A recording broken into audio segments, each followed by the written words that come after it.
Hello, StarCraft fans. We are back here with the final group of the round of 32. We finally made it. Here we are. After this group, we're going to have our round of 16, which I think is going to be best of threes between players. It's not going to be another group round. And this is another great group. I think clear favorite here, as you can see on the image. It has to be Mini. It's just got to be. This guy is so good these days. Actually, my own opinion of Mini is I think he's so good that a lot of times he gets bored. a lot of games I watch him play, and I'm just like, dude, why did you do that? Are you trolling? Like, this can't be a legit build. It just seems like he's on such a high level that I think he just toys with his opponents. But even though I think a lot of people would look at this group and think like, yes, Mini, he's gonna dominate here. Actually, I was looking up some of the stats. And apparently, Mini versus Mong in particular is really close. Like over the past 5 years, it's almost 50-50. 8-15, he's always a dangerous opponent because he all-ins quite a bit. And I have seen Noob streaming quite recently. So, even though I do think Mini is a heavy favorite here, I think there is some possibility that he could get knocked out. Let's get into the group stage and see how our groups have gone. Let me see if I can remember all the people that made it out. I'm not even gonna attempt. The Group A was so far long ago that I can't remember everybody that's made it out, but I do know that we've had some great players making it out, and of course the champion from last season, Snow, I know 100% he's out, and he's looking as strong as ever, especially after his ASL performance going very far this season. I think he's looking prime to take the season once again. So let's get into today's matchup. The first match should be Mini versus 8-15, and I'm ready to just get straight into it, man. I don't really have much else to say about this particular matchup. I think this is going to be a bit lopsided because Mini is just ridiculous PvZ, but maybe 8-15's got something special.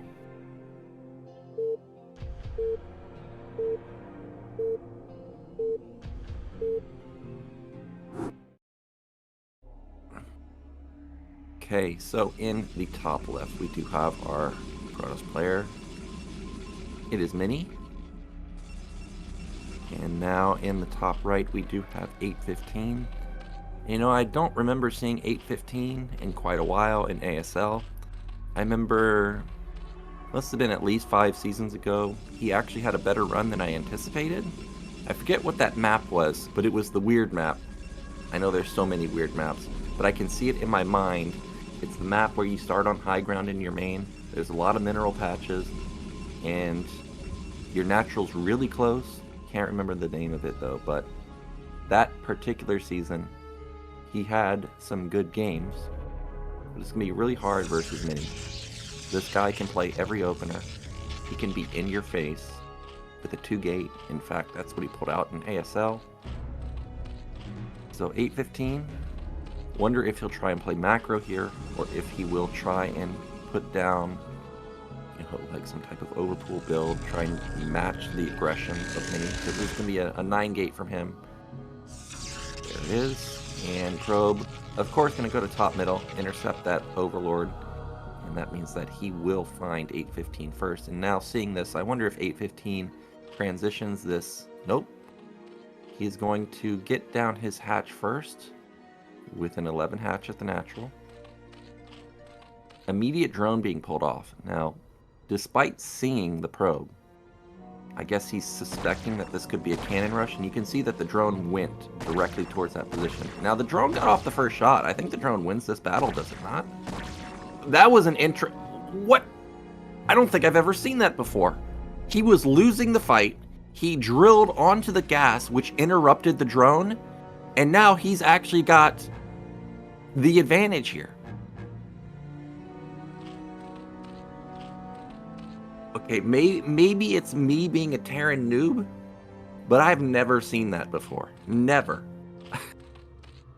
That is wild. Oh my gosh.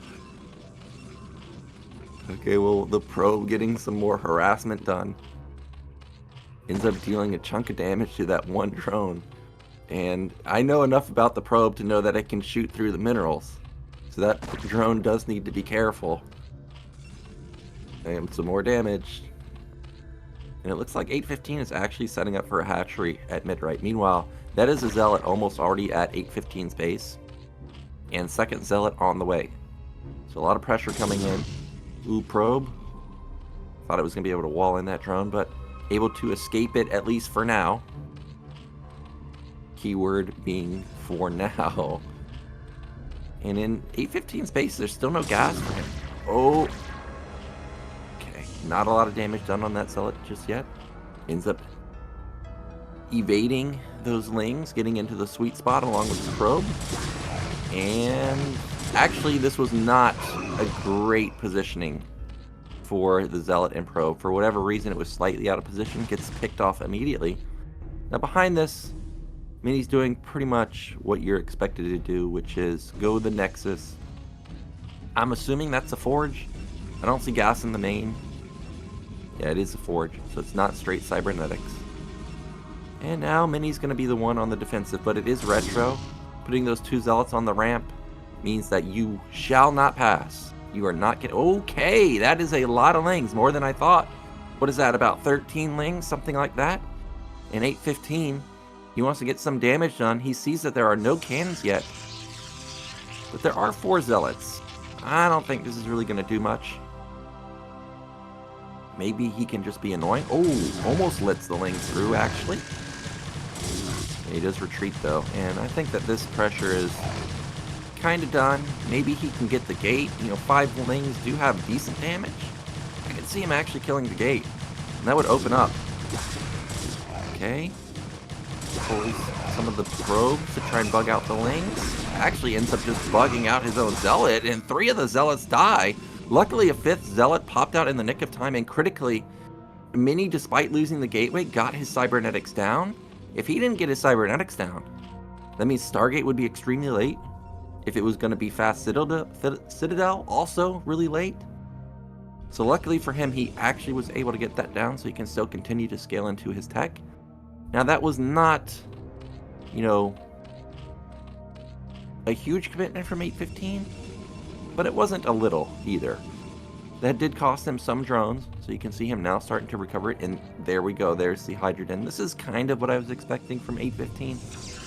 He's either like a 4-pool player, or he's going to be like a Hydra type of player, in my opinion. I don't think he's really one to mass ling you, at least not in this matchup. I could be completely wrong, but going into today's matchups, I was expecting to see something like this, 3-hatch Hydra. Maybe it's 973, maybe it's like 962 or whatever the slightly lower econ is. But this is going to be coming at him pretty quickly. We've got 5 drones at the third base, in fact. So actually it's better econ than I was thinking. And a couple more drones being built up. So going to be a lot of pressure, but also going to be massive econ behind it. Now there is no lair, that's something to consider. If a single DT gets out, that could ruin this push's day. And he did keep a couple of the Lings alive. He's got about 8 alive. Not an overwhelming amount, but it does buffer a little bit for the Hydras. And Mini's going to see the bad news that there are 8 Lings and some Hydras out here. There's no way he's going to win this battle. And speed has already kicked in. I can't imagine this gateway surviving. And this is going to be very frustrating for Mini because he's already lost his gateway. Now he's going to lose it again. Probably going to lose his Forge also. And in his main, he has no gates. He only has a single Stargate. He's going to have no production. He's going to have nothing to defend with other than these cannons that he's built. And 815, definitely not all in with this. This is big time macro from him. He's got 29 drones. He's got 4th hatch coming down. 5th hatch even just started. And Mini, he's going to see the bad news that he's got nothing to punish this guy with. Like, he has a Citadel. That's fantastic. Where's your army, though? 5 Zealots, is that it? No gates? Maybe I was completely wrong with my predictions. Maybe 815 is the guy to beat here. He's got 2 Protosses in this group, and he's looking pretty solid so far. Sarah comes in, sees that there is the lair just now starting. Obviously, Spire not going to be completed anytime soon. Does not need to build any more Corsairs, and that's why we see a couple of gateways coming down. Probably going to go up into 4, then start scaling into 8. A Mini is at the number of probes that I think is pretty much optimal on 2 bases, which is 45, 46. And I thought he's going to start cutting then, but I see that that Nexus is continuing to blink. Now, I've seen players go up as high as 10 gate. I wonder if he will do that since he's gotten his gateway sniped twice. Does need to recover some army, of course. But so far, it is only just 4. It does look like that Forge never did get sniped. That is great for him. He's going to still have his +1. And 815 at this point, 40 drones. He doesn't need to build any more drones. He could just build completely units. And he's in the driver's seat. In my opinion, I think he is. I don't think these Zealots win this fight. Yeah, one of them dies immediately. 4 of them or 6 of them are going to go off towards the side and try and make something happen. He knows that this guy's been droning really hard, and he's saying like, well, dude, you got to have some defense. But instead, I think he's probably just going to poke the 3rd base and turn around. I don't really see any angle where he's going to get damage done. I think if 815 does one more cycle of drones, gets up to 50, he's going to be in a monstrous position. Now, Zealots run in here. It is, what, 6 versus like 8 or something? Zealots will win this particular fight. But the reason it's 6 versus 8 is because 815 has gone for a counter. However, Zealots into the mineral line. This is doing a lot of damage. I think 815 thought his Hydras were going to be in time, but they weren't exactly. And then he gets... oh my gosh, he gets some decent damage, like he gets good kills onto the Hydras, but didn't get that many drones. But the problem is there's a DT on the move, and that Overlord is just barely out of position. Maybe it can get there in time to save that drone line. Oh, he's got to see the blur. He must see the blur. Okay, he sees the blur. Loses 1 drone. Not bad, though, to just lose 1. And I think at this point, 815's got all the drones he needs to just bring it to Mini now. Just build non-stop units. Go for your Muta switch if you think you can snipe some Templars. Get some Lurkers going. And I think he's set here. There we go. There's the Mutas. Now, the Templars have not been shown just yet. But he does know there is no Corsair, except for, I guess, the first one. And that means that these Templars are easy pickings as soon as they move out. Now, Mini is acting like he's taking a 3rd base. I don't know about that, man. I mean, you don't have map control at all. You didn't really do that much damage to the drones at mid-right. You killed a decent chunk of Hydralis. I will give him that. But I don't think he's got enough to take a 3rd base. And in fact, Hydras immediately move up here and just kill this pylon. And Lurkers are already out. So he's got Mutas, Lurkers, Hydras, 50 drones. There's no observer, by the way, and Mini still moved into this. There's not that much defense for the Templars. Luckily for him, there are only 4 Mutas. They are not able to pick off those Templars, and Mini's going to still try and commit here. He even puts down the Nexus before getting any cannons. Pretty ballsy. Supplies are really, really close. 108 to 105. I did see Protos's 1-1 power spike is kicked in, and should have +2/+1 pretty soon also.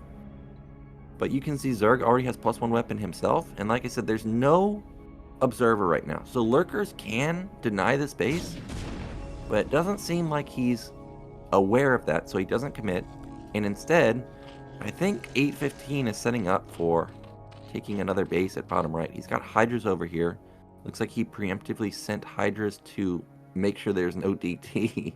But the DT is going to walk in right as the drone comes in. That is pretty unlucky. Luckily, there's an Overlord that spots it. He knows that the DT does exist, and it is over in that position, but that is a lot of Hydras.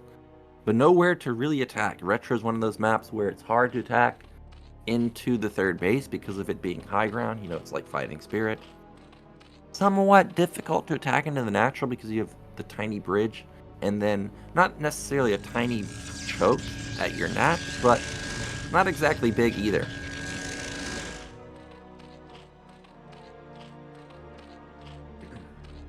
Now 815 has a massive army, 140 supply to 130.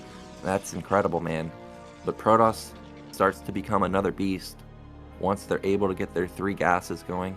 He's also done no damage to the Templars. That's the one worrisome thing for me about this game is we know there's at least 4 Templars out for Mini, and if he has the amulet, it's going to be triple storm for all 4 of them. There's also not a... Okay, there is more mutas than I thought. I thought it was still just 4. It's 9. He's going to be able to snipe these Templars pretty easily. Looks like the Templar count is actually 3, not 4. At least not just yet. Okay, well, there's the reason that it's only 3 is because he left a single Templar over on the right side. I think that's smart. Gonna try and sheriff this ramp. And here come those mutas. Templar ends up getting taken down, but does get some good damage on the mutas. Like, they got softened up really heavily. Takes down 2 of them also. And I don't think this attack is going to work. I think the best 815 can really hope for is just set up a massive contain under the ramp. But with all the units out of position on the right side, and no way that it's going to bust this 3rd base, Mini is taken mid-left, but there's a drop going into his main. I didn't even realize that the Overlords had gotten that upgrade. So this was all a diversion. As the drop goes into the main, you can see Mini is scrambling to get back into position. This 4th base, I think, is going to be canceled, but the real threat is the main. It looks like we're... Okay, now we're getting a glimpse into the main. I guess it was not as many Hydralisks as it looked. It looked like he had like 7 or 8 Overlords loaded up, but after seeing how many Hydras died, it seems like it was maybe only like 3 or 4. Either way, it was a good idea from 815, but didn't really work out for him because he went from being favored in supply to now down 20. He does have his 4th base, but not a lot of drones over there. In fact, I don't see any drones in it, but what I do see is a red dot over there, which means he's doing work on that hatchery. I guess the DT got killed by some Hydras over there. Again, another counterattack to the 3rd, but I'm just not seeing how this works. The cannons are in such a good position. The Hydras are just barely on top of the ramp when the cannons are in range. Okay, well, that's how you get on top of the cannons. You drop directly on it. Probes are going to be pulled. And actually, this is going to be busted because Mini's out in the center of the map. And we're going to have a trade of the 3rd base. Now, what can Mini get? Can he get anything at the natural? His army looked like it was pretty decent, but it didn't look huge. And at the same time, there's also another attack at the 4th base. Now, what I am worried about here is now we're attacking too many positions at the same time. And Protoss, or PvZ in general, can snowball really hard. So I think it is imperative that Mini, or that 815 gets his units all together. Holy smokes, 3-2 at 15 minutes. Now keep in mind, Zerg wasn't really slacking on the upgrades either. He already has +2. But he definitely doesn't have Hive, so he's not going to have +3. He's probably not even going to have +1 armor anytime soon.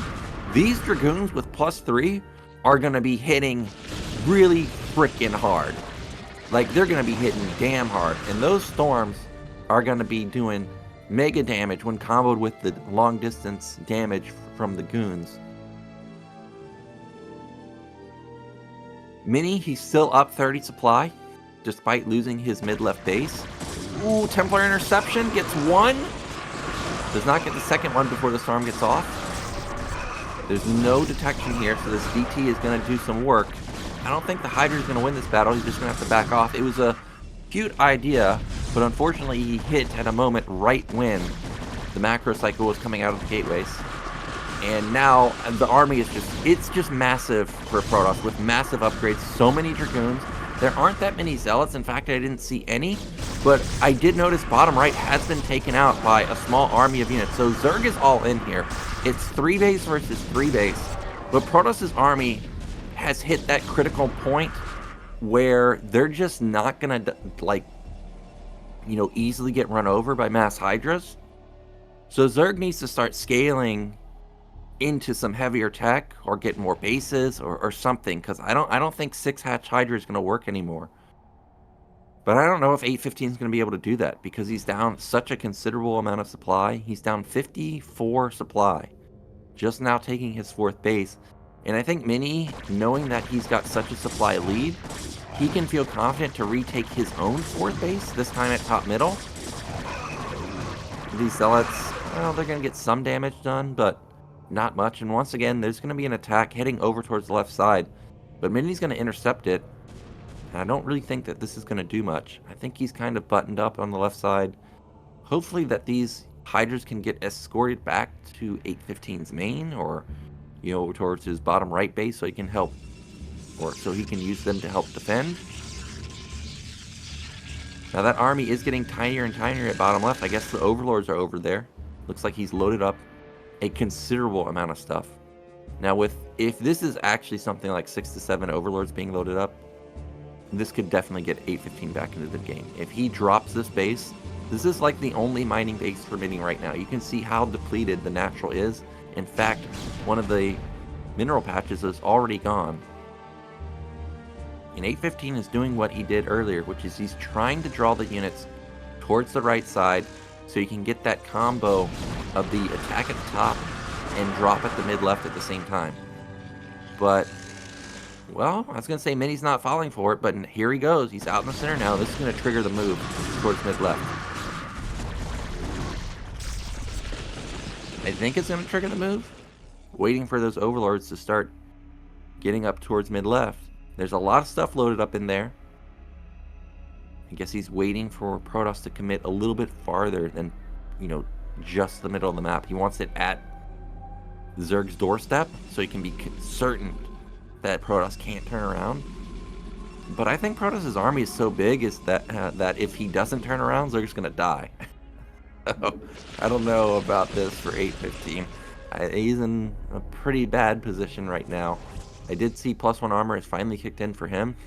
But Protoss is going to have +3 armor pretty soon. Maybe even have shield upgrades coming in. And finally, 815 gets his own 4th base up and running. And it looks like he's given up on that drop because you can see it's unloaded at bottom left. He is going to fall back and get his 5th base. But this is a almost maxed out Protoss army. How do you stop this army? There's not that many lurkers. Half of Zerg's army is on the bottom left side of the map. There's no way he's going to get back in time. I think this might just end the game. I'm just not seeing how you stop the army. I don't think the backstab onto the mid-left is going to work. Also, all the Hydras at bottom right are not here either. So literally like 75% of the army's not here.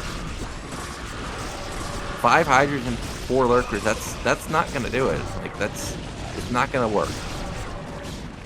And now he's coming back through a tiny pathway. And you can see that the storms are just going to blanket the Hydras.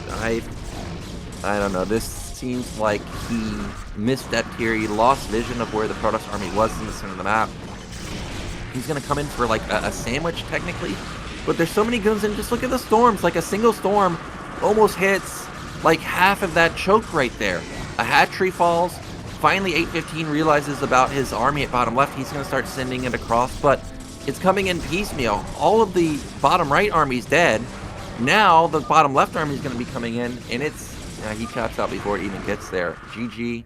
That means Mini is going to take this game, but I was a little surprised with how well 815 opened. He had huge econ, man. 6 hatch, good amount of Hydras, 50 drones versus like 50 probes, and he had a 4th base going. He was really crushing it. I really did like his play there. Very, very impressive. I think if there's a rematch between him and Mini, I could definitely see him taken down. And if we do get Mini, or if we do get 815 versus Noob, you know, Noob is very good, but Noob is not Mini. I could definitely see 815 taking down Noob. So our next match is going to be Mong versus Noob. Now this was another matchup that I was looking up on Wikipedia, trying to see if anybody's a favorite here. Now it did say something like Noob was 3-1 in series versus Mong. However, you know, 4 series is not that many. Mong has been playing pretty consistently, for the past 5 years.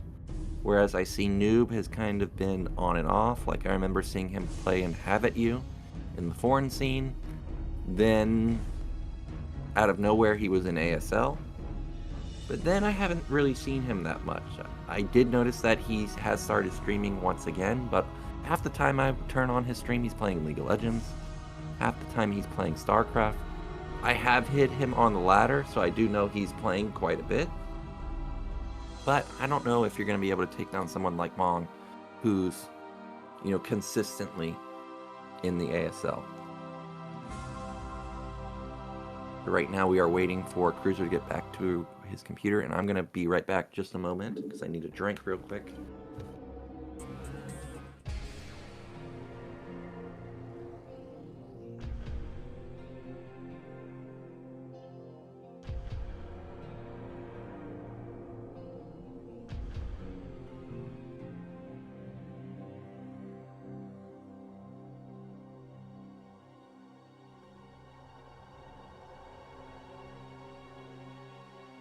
Okay, so we are back and we are ready with our next game. So let's get into game 2, which is going to be Mong versus Noob. Once again, best of one on Retro.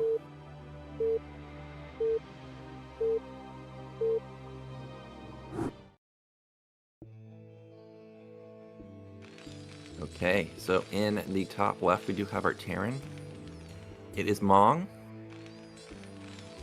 And in the top right we do have Protoss, it is Noob. Now thinking back to ASL profile stats, I think I remember Mong having like a pretty low Terran versus Zerg win rate, even though I see him have really good games versus Zerg. Like the game that always comes to mind is his game versus Sulky on Premiere from a few seasons ago. For whatever reason, he just struggles in TVZ, and the reason I mention this is because of how well 815 played in the last game. I actually think it's pretty imperative that Mong wins here versus Noob. Because if he faces off versus 815, who's playing some big time macro, I think it could get rough. I think 815 could definitely eliminate Mong, just immediately. And as a Terran player, I think it's pretty obvious I want to see Terran. Doesn't necessarily need to make it out of the group, but I want to get, as many Terran games as I possibly can. Now we do have Mong going for an interesting depot placement. Not often you see it placed there. Generally you have it set up to help with the barracks. But he is going to have a somewhat forward barracks. Now generally when I see this barracks placement, it tends to be a gasless, but it's actually going to be an 11 gas from Mong. And 11 gas, I'm not going to say it's taking over 12 gas, but it's becoming pretty trendy. I would say it's being played at least 30% of the time. I actually think, in my own opinion, that 11 gas is better than 12 gas. You don't really hurt your econ that much. In fact, because of boosting, it's almost impacted not at all. And it does give you a couple seconds faster in the Vulture, which allows you to pressure the natural, like a 12 Nexus, really hard. So I think that's the intention here. He doesn't want to let Noob get away with a very fast Nexus here. Well, that's a kind of an interesting follow-up. If you saw that right there, Mong went for depot immediately after his racks, but it delayed his factory a few seconds. So this ends up being an 11 gas, but it has like almost a 12 gas type of timing. It's technically about 1 to 2 seconds faster than a 12 gas, but you can get an 11 gas factory like 5 to 6 seconds faster. So interesting move. And okay, actually this was rangeless expansion from Noob, and this is the exact type of build that you're looking to punish with a fast factory. This guy has no range, he has no units. And Mong, he's probably just going to continuously build Marines here. Is he not? Is he stopping at 3? He's really not going to pull for this? I mean, I don't necessarily think it's a free win, but this is like as good of a opener as you're gonna get. Like when you open like this, this is what you're hoping for Protoss to do. You know, they have no range. They can't fight the goon. They can't fight the Marines very effectively. If you get a bunker down, it's gonna take it the goon a long time to actually have range, so you can't knock it down quickly. And you have a fast vulture because you went 11 gas. Maybe he's waiting for more stuff. I mean, that could be the only thing that I'm thinking of. But at the same time, when Protoss skips range like this, you can skip your own bunker. So, you know, it's still fine. Like, his command center is going to be much faster, and he's going to be able to save that 100 minerals. He doesn't have to use it to defend versus goons anymore. So maybe that's the logic. Either way, I think if this is Artosis playing, I think he pulls and tries to take this guy down immediately. I think I would probably pull also here, but goon backs off, or I thought it was going to back off, but instead it's going to, yeah, it is going to back off now. Now, in Noob's main, saw he's got his robo basically done, and first tank is out, and with 4 Marines, you know, generally you're not building more than 3 Marines with an opener like this. So now that he's had 4, he's going to start making a push here. And he probably has mines. And maybe this is what he was waiting for. Wait for the tank, wait for some real firepower here. You know that this guy's range is delayed. And now he's going to try and hit him with 4 Marines, 1 tank, vulture from the backside, try and lay mines to intercept those goons. Yep, there goes the first one. Good focus firing from Noob to take down the first mine, and second and third. Vulture ends up getting taken out. That was really clutch there. If the vulture gets into the main, he's in big time trouble. All the Marines are dead. One of the goons dies, and that goon in the back is very, very low. Vulture's going to run in once again. Can it get any damage done? I'm going to guess probably not. Yeah, no damage done by that vulture. Tank is still pretty healthy, so he can commit really heavily here. In fact, he can probably get both goons. Good focus fire there, takes down that mine. Another mine gone. Another mine gone. Really impeccable control from Noob here. He's going to lose both of his goons. Now, I don't think this tank can live. Oh! It actually does survive. With 1 hit remaining, it ends up surviving and getting out. Now, despite all that damage, if we look at the worker count, 33 to 30, I'm going to assume that there was either a supply block, the dreaded 44 out of 44, or Mong was cutting for this, because he does have a lot of factories, like 3 factories plus armory. You know, that's quite expensive to be building all of that. So maybe he cut for this, maybe it was an intentional cut. But I do just want to mention that because it did look like Mong was going to be in like a at least even worker position based on how his vultures got in and tank was doing some damage. But maybe he actually didn't pop any probes. I don't remember actually seeing any fall. After that clutch hold with the Dragoons, Noob is setting up to put down his 3rd base, and he does get it down before the probe gets popped. And Noob is saying, nope, you're not escaping, Vulture. Okay, I guess that one is. That one's going to get out. But he does take at least one of the Vultures down.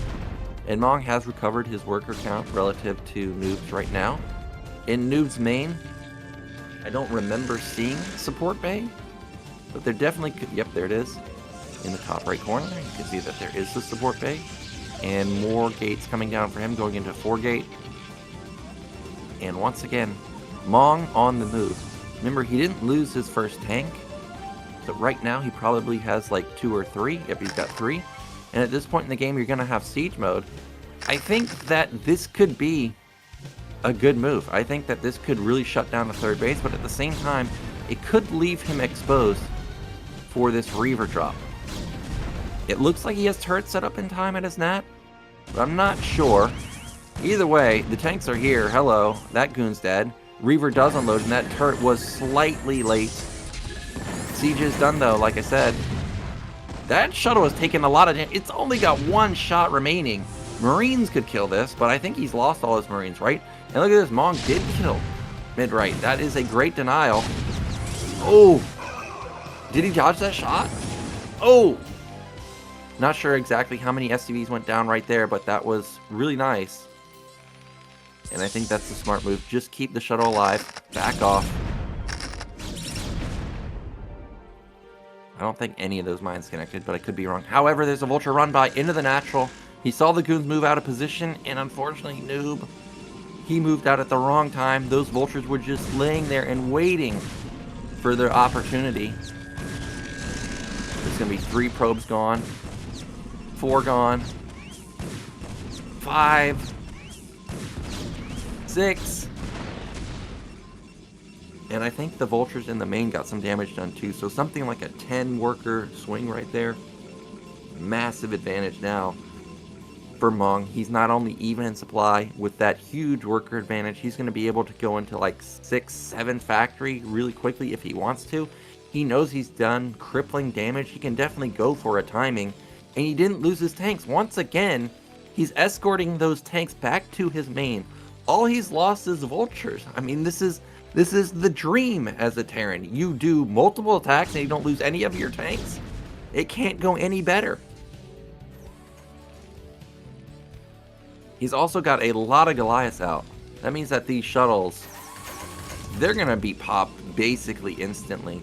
I think, I'm trying to do the math in my head. I think once you get +1 on your Goliaths, let me see here.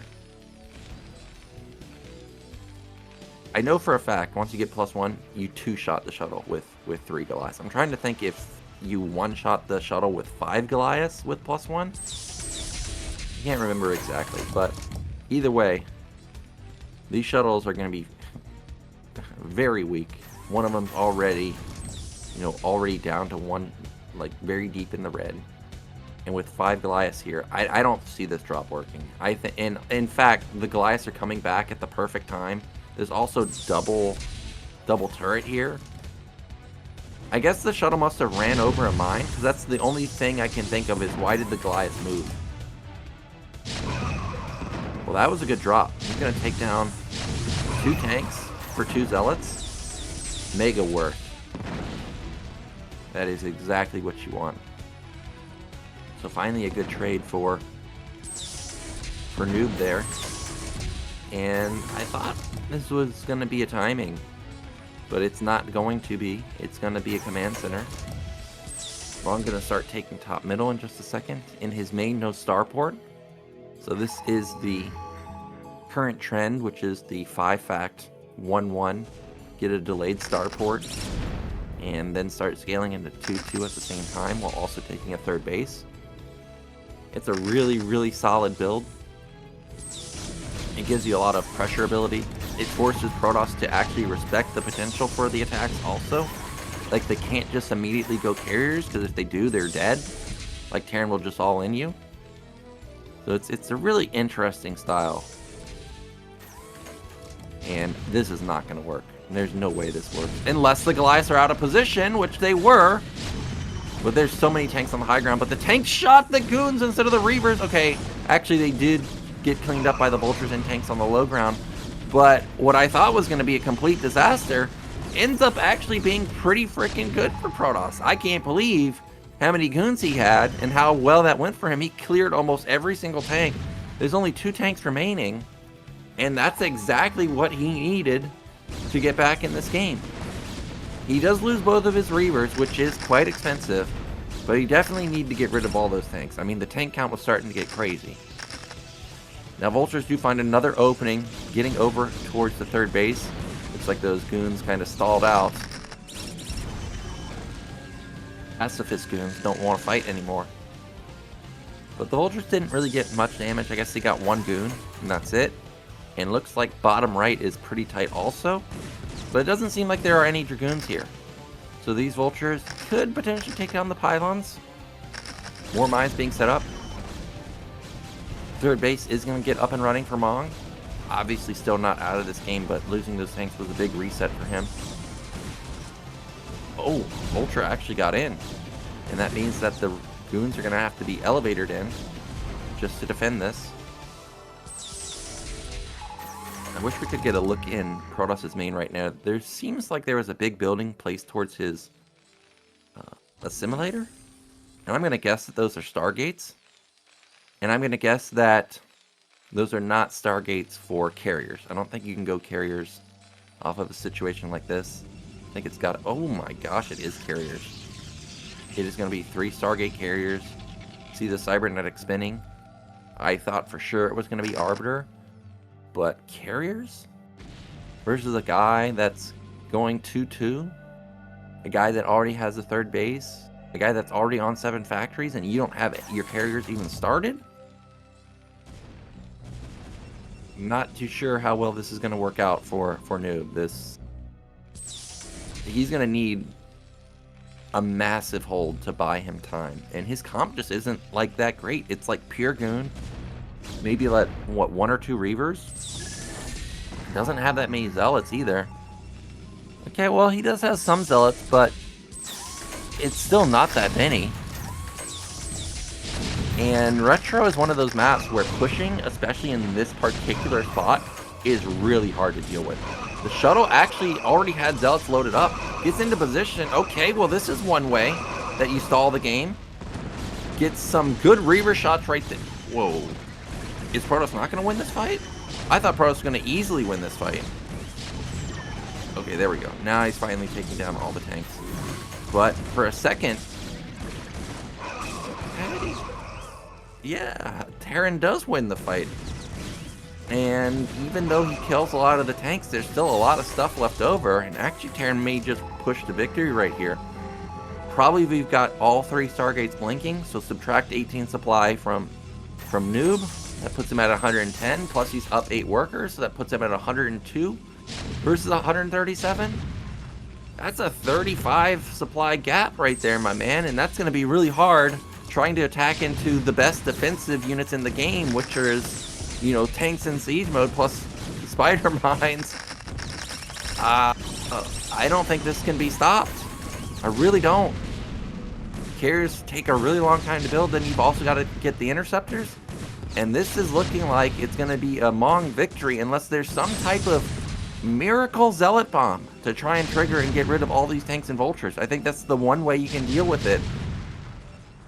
But with multiple turrets, actually a ton of turrets, how do you do that? How do you make that move happen? I didn't see him have a Templar Archive, so it's not like he can use Storm either. This entire base is gone. Noob still has big econ, he's still got 60 probes, he still has technically 4 bases, he's starting to get the natural bottom right. But Mong's about to be maxed. And he's just going to probably move over towards his third base, knock this down. He doesn't really need to go into the main anymore. He can spam turrets, and he'll be able to deal with carriers. At the same time, Mong is doing exactly what he needs to do. He's taking mid-left. One way you deal with carriers is you just have massive eco, so it's smart to do that. And there was a drop. There we go. Does shut down the third base for now. Reaver also doing some good damage onto the turrets. Ooh, Reaver fell. That hurts. And now, yep, go to the third base, man. Just kill that one. And there's really like nothing Mong can, or nothing Noob can do. All he can do is just accept that these bases are dead. He's got to wait for more carriers to come out because 3 carriers are not going to cut it. Like, yes, technically 3 carriers, if they were over here right now, would kill this army. But it's not going to be enough to fight the real Terran army, right? Like, it's just going to kill these 4 tanks. And then the Goliaths will probably just be able to overwhelm bottom right. So this Nexus is gone. Carriers are actually attacking top middle. I think that's all you can really do. Surprisingly, these goons, are they going to win this fight? Looks like top middle's not going to get broken. At this point, I think you've got to try and send your carriers bottom right and try and save these bases. If you can save that natural down there, you know, that still leaves you on 3 bases. But how does he get past this turret field? I forgot that these 8 turrets were here. So let's try and come in and clear them up. And when comboed with the goons, we'll knock them down. But at the same time, Terran is pushing really quickly. He's trying to close the Close the distance at bottom right natural. And I just saw a huge blob of red just get blasted. So that natural is going to be gone. Basically, none of the Goliaths have died. So they're still doing real good work versus these carriers. And Terran is up 30, 40 supply now. Terran has 2-2 at least. I don't think he has 3-3, but 3-3 should be coming. Okay, he's got 2-1. Okay. Either way, the +2 weapon power spike is the big deal, and he's got that completed. And Protoss is back down to 1 base mining. At this point, all you can really do is hope for the Hail Mary, hope that 8 carriers can be enough. Maybe mix in a shuttle and try and Reaver plus carrier, pop middle, and win, like shut that down, and then try and push to victory and hope that that's enough. I don't think it's enough. There's way too many Goliaths. The tanks got into bottom right and shut down that base, and there it is, GG, and that means Mong, he does take down Noob here, and we'll be moving into the winners match. And like I said, I think that's a key victory for Mong, because 815 looks like he's going to be a dangerous opponent in this group. And with TVZ being, I think, Mong's worst matchup, he definitely didn't want to play him. But speaking of players you don't want to play, he's going to be facing off versus Mini, and you definitely don't want to play against this guy. This guy is a crazy person. Pulls out insane builds all the time. I mean, there's been games where I watch him, he's winning, and then he builds like 12 DTs. I'm like, dude, what? And then he's doing some damage, but he's definitely inting a little bit, and the game all of a sudden becomes a little bit closer. So this is going to be wild. It's not only going to be Mong versus Mini, it's going to be on Dark Origin. So let's get into game 1.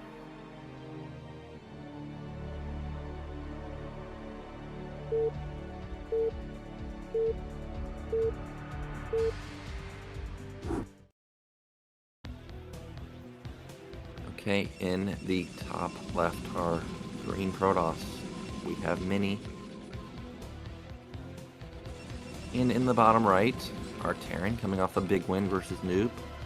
It's Mong.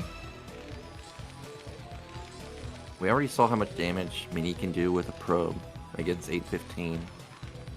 Now that it's Dark Origin, a 2-player map, you know exactly where your opponent is. Every Terran knows Protoss has so many options on this map. You can proxy gate, you can forward gate, you can 12 Nexus, you can just play normal. And actually, okay, I was going to be a little surprised here if Mini just built a pylon in his main. Because I was like, dude, you're not taking advantage of your killer micro. But it is going to be a forward gate. And I like this the most.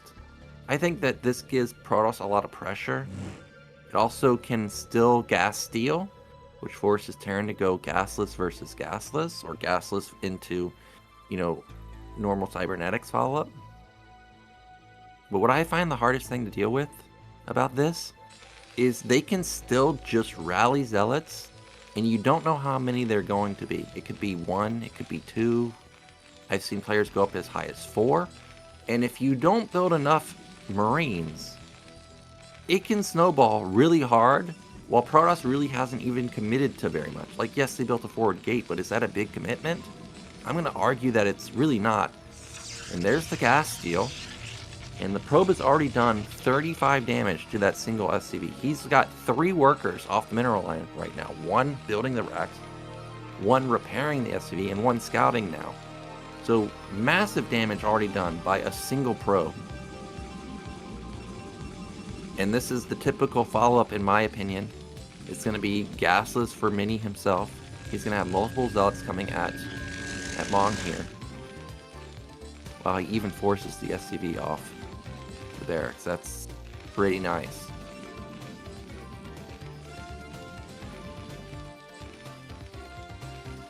And eBay block. This is very common. And what this is accomplishing for Mong here is it says, like, well, if you send your zealot across, you're not going to be able to pressure. If you don't send your zealot across, or if you send your zealot across, you can't get rid of this eBay. If you don't send it, well, then you're not pressuring, and I can get a bunker up. So he does a little bit of damage to the eBay. The eBay doesn't have that much health, So I don't actually think this got him much value. And you can see that the Zealot pretty much instantly went across the map. So that's why you see instead of a bunker going down at the Nat, he's pulled off to try and get rid of this gas because he wouldn't have had his bunker in time. Or if he did, he wouldn't have had enough stuff there to deal with 2 Zealots. Now he takes down the gas. Does not go for an immediate gas because he wants to go for his command center as a follow-up. And this is where it gets tricky because you can see there's 4 Marines, but there's 2 Zealots here and a probe. And one of the Zealots is in the back line, and it's going to get really awkward. Okay, that was really good control to focus fire down that first Zealot. Now it's just a single Zealot and 1 probe, but you can still see the 1 Zealot still does a lot of damage, takes down 2 of the Marines, loses the probe, but that was a good follow-up for Mini. Mong had to pull off a lot of SCVs just to hold that, and he just now starts his command center when Protoss is about 75% done with his own Nexus. I'm still liking Mini's shot right. Oh, that's what I'm saying. If you're low on Marines, the Zealots just keep coming, man. He just rallies another one in there. Okay, luckily that Zealot had low enough HP where it could get taken down. It doesn't get, you know, super scary with 2 Zealots with, you know, 100 health in your main. And another Zealot gonna waltz on by. No, he's not. I think at this point Mini sees that this is no longer gonna work and he's gonna stop committing to this. But as I say that, he does have a second Zealot. There's no way he's running by this, right? At this point, Terran has enough Marines to be able to hold. But you can see Mong is hesitant to commit to this Zealot because if he commits, he knows that there's gonna be another run by.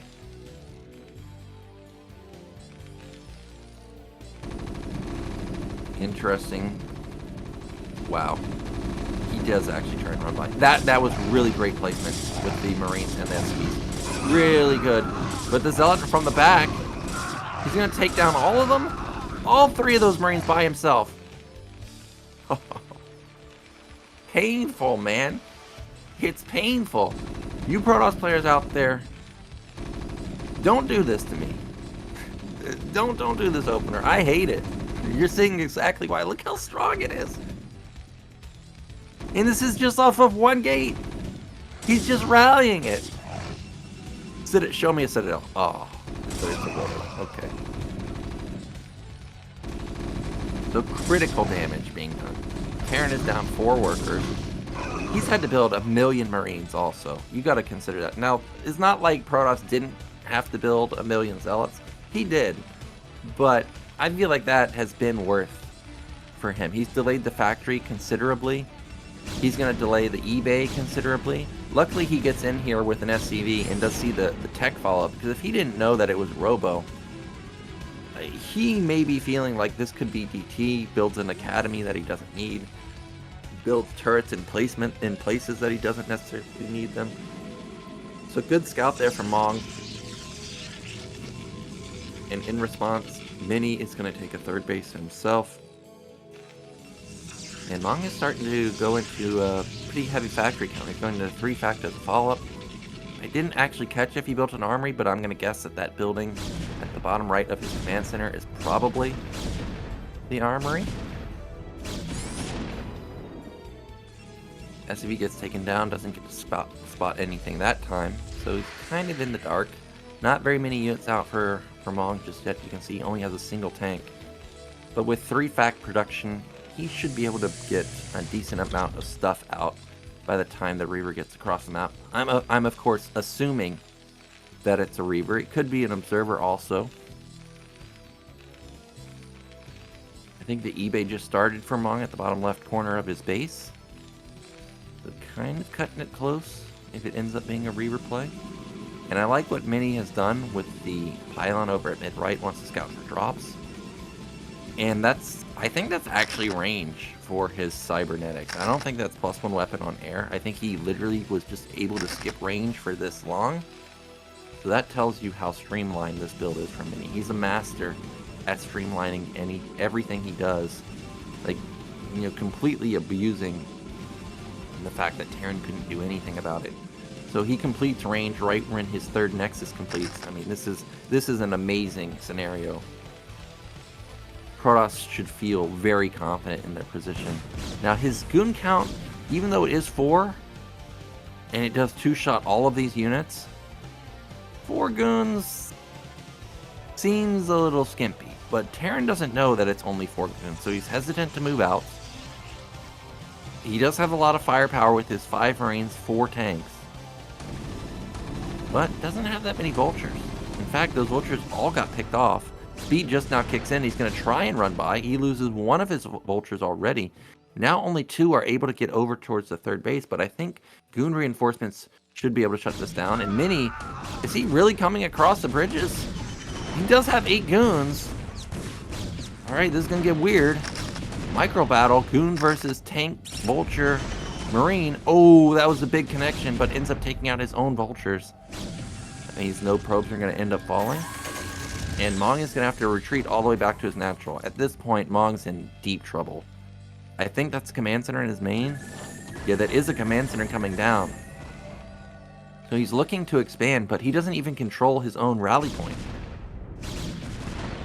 This is gonna be rough. I think that command center potentially should have been like 4th and 5th factory faster, and then have a delayed command center so he can have more stuff to attempt to take his third base.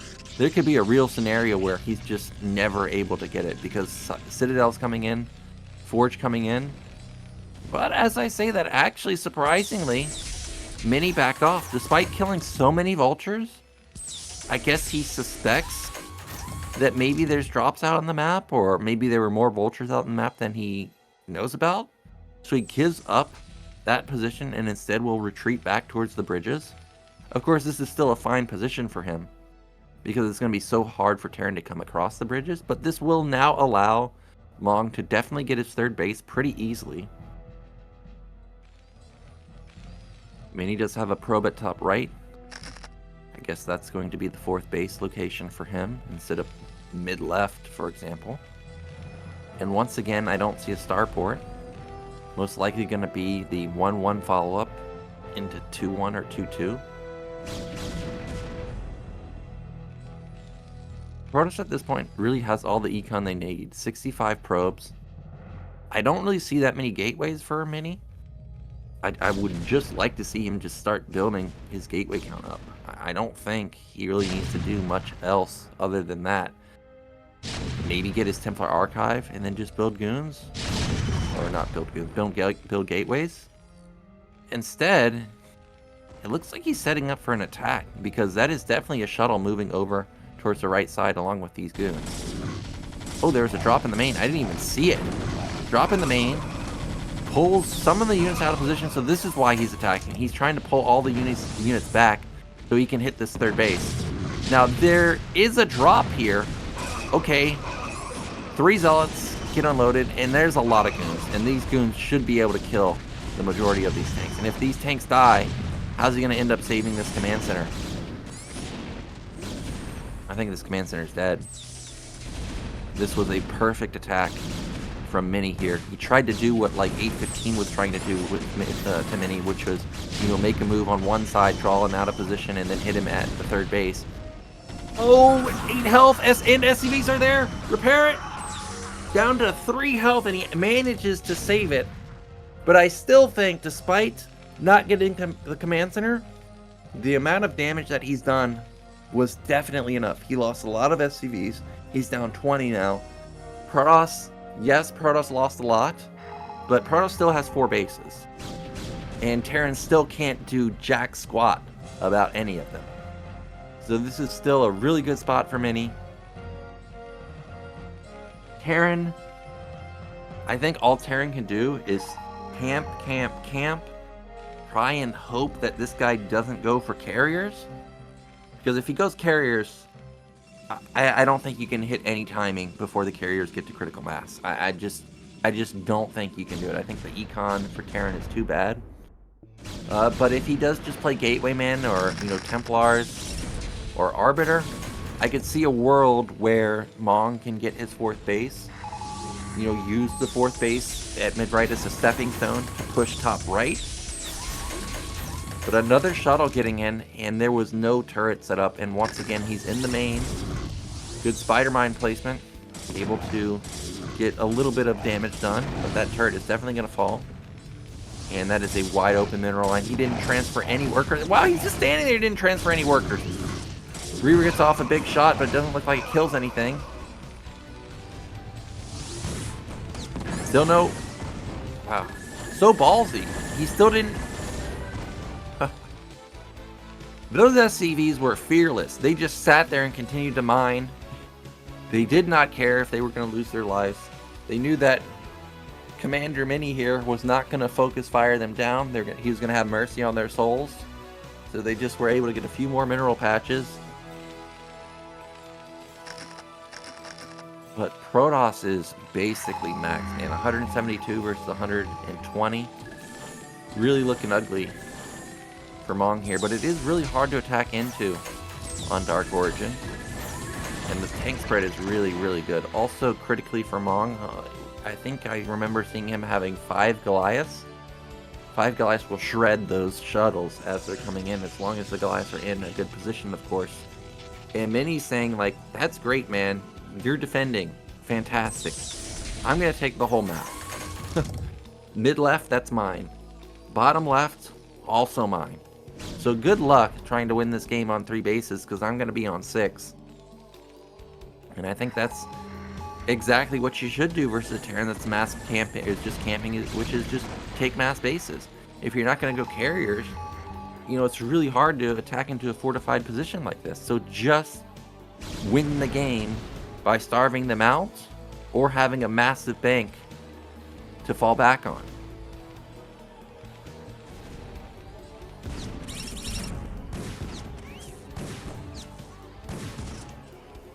I can finally see a lot of gateways have been completed for Mini in his main. Puts him at probably around like 12, maybe 16 gates, something like that. Vultures finally get some damage done. This is like the first damage that Vultures have done in the entire game. It's about 4 probes, maybe 5, something along those lines. But will eventually get taken down. Another Vulture move out, but I don't think this is going to get him what he's looking for. He's going to trade 9 Vultures for a Goon? Maybe he's trying to, again, alleviate pressure on his side of the map so he can set up for a 4th base.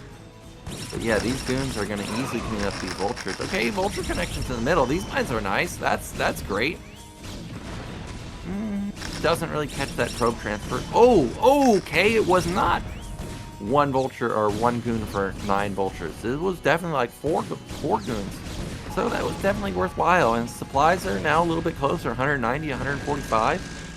Terran's actually across the bridges, which is unbelievable to me. Now, Mini, I don't think has vision of this. Like, he didn't see these Goliaths move out of position. But if he did, he would immediately attack bottom right, because he has the shuttles over there. So this is a perfect opportunity. He spots the Goliaths, and this is going to be a massive counter. This is going to be a big commitment here. However, Terran has a lot of stuff here. Zealot Bomb. Okay, good Storm hitting those SCVs. Good Storm on those tanks. Really good Storm. Going to get like 3 or 4 tanks right there. Those Goons, they're attacking the Ipe, did almost nothing for to help with this battle. And supplies have plummeted for Protoss here down to 140. Terran's at 130 now. This was the opportunity that Mong was waiting for. You know, he's playing defensive the whole time. And now he finally gets a good trade. Vulture has snuck into top right. Will be able to start racking up some kills himself. And Terran, after a trade like that, you gotta do something with this. You've either got to take your 4th base or take mid left, or try and shut down mid left by moving across the bridges. But Protoss still has a lot of stuff. He still has so many Goons, still has a lot of Templars, and look at this. Actually, it is a carrier switch. Wow, this is an extremely late carrier switch. But I guess he realizes that, hey, I've got all the bases. You know, I can go carriers. You don't really have big econ. You're not going to be able to contest me going carriers. But I still don't see a command center for Mong. And he's not moving across the bridges. Maybe he's got like an upgrade power spike coming. We're going to have another Vulture versus Goon battle, but Vultures don't win that. Yeah, you're going to have to run. So Supplies, you know, despite them being close, Mong needs to do something with this. Okay, we've got a tank drop at bottom left. One single tank gonna try and shut down this base. So far, really hasn't done anything. Okay, Vulture gonna unload. He's gonna get... Wow, he really got nothing with that. I don't even think he killed a single probe or a single goon.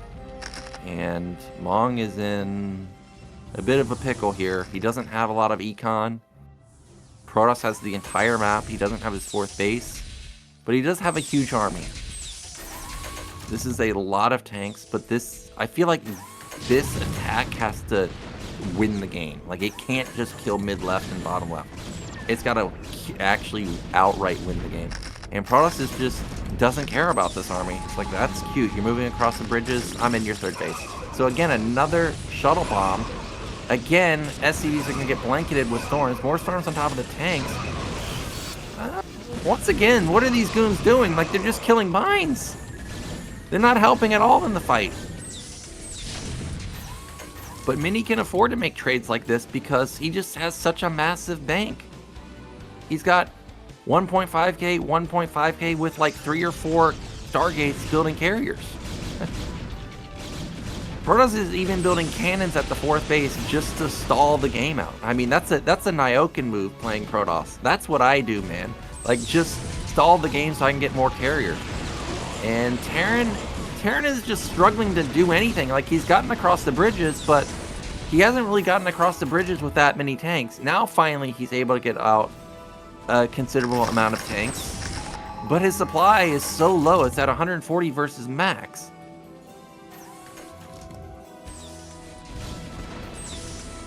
The cannons are just so hilarious. Well, Terran has gotten to the center, but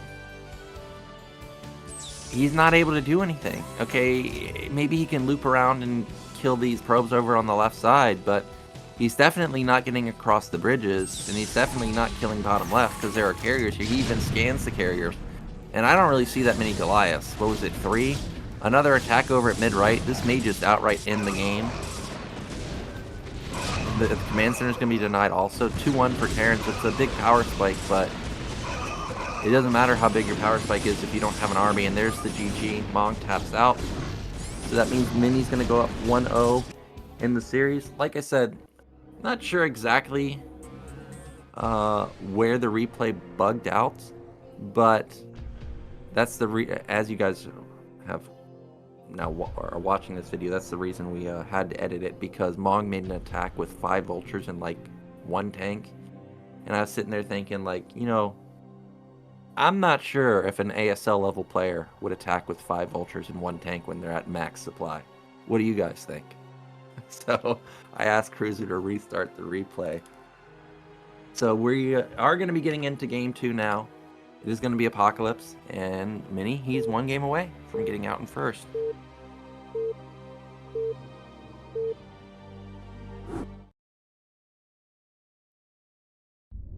Okay, in the top middle, we do have our brown Terran. It is Mong. And in the mid-right, once again, we do have Mini. Now, even though this is a 3-player map, I want to see the same build from Mini. I think, you know, Apocalypse, you can risk going for a pylon scout here. You've got a 50-50 shot at scouting the opponent first. And you saw how much damage those rallied zealots did. Command center was delayed a long time. Factory delayed a long time. The probe did a ton of damage, pulling off so many SVs to just deal with one probe. And the zealots killed so many Marines. Mong had to build like 10 Marines that game just to not die. So that's what I would do if I was Protoss here, but Mini, he's on another level. He's going to build a pylon in his main. And I wonder what the follow-up will be. Once again, Mong has an interesting depot placement. Instead of putting the depot at the bottom side of the racks, or bottom side of the command center, he puts it at the very top side of his mineral patches. And of course that will prevent zealots from running behind the mineral line, which is, you know, definitely an important thing to do. You don't want that thing running around rampant in your base if you can avoid it. And is this a 14cc from Mong? Okay. Oh, it's gonna be an 11-11. All right. Still fine. But I was loving it if he was gonna really risk it. Go for that 14cc. But versus someone like Mini, who I think does like to go Zealot Pressure, that feels like an ambitious opener versus someone like him. As I say that, though, it's an immediate Cybernetics, and he is going for a somewhat of a delayed scout. Mini has... There he goes. I was about to say he probably went for the delayed scout so he could get a little bit better econ and afford the Zealot. And as I was thinking that, Zealot got built. And let's see this gas or this factory timing from Mong. This is going to be really slick. I thought it was going to be slick, but then he built the depot. So again, it's another 227 factory when I think he could have built it at 221. Interesting. I'll have to review these games on my own time and see what I come up with. Of course, doing this particular version allows you to not cut SCVs, not cut Marines, and it still gives you about a slightly faster than 12 gas factory, but I don't know. He's the only person I've seen do this. Either way, not a huge deal. I do like what Mini has done, which is hide the Zealot. And with the Goon popping out, he's not only going to push this SCV back, but Protoss or Terran has no idea what Protoss is doing, and obviously has no idea that a Zealot is waiting in the shadows.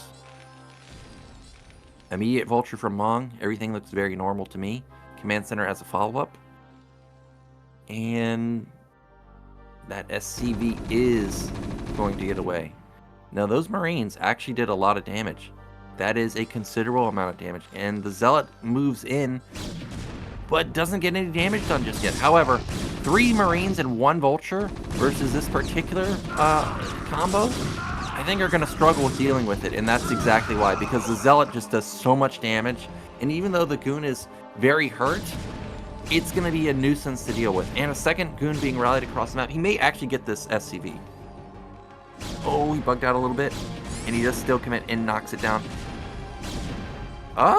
He overcommitted. Okay, that was good. Good for Mong, at least. Not good for Protoss. But the SCV just now restarting to build the command center. That SCV is probably going to fall. There's still no bunker. However, Vulture has snuck in. He rallied his second Vulture across, or second Goon across the map. So Terran's going to get in here and get 2 probes. He's really looking for 3.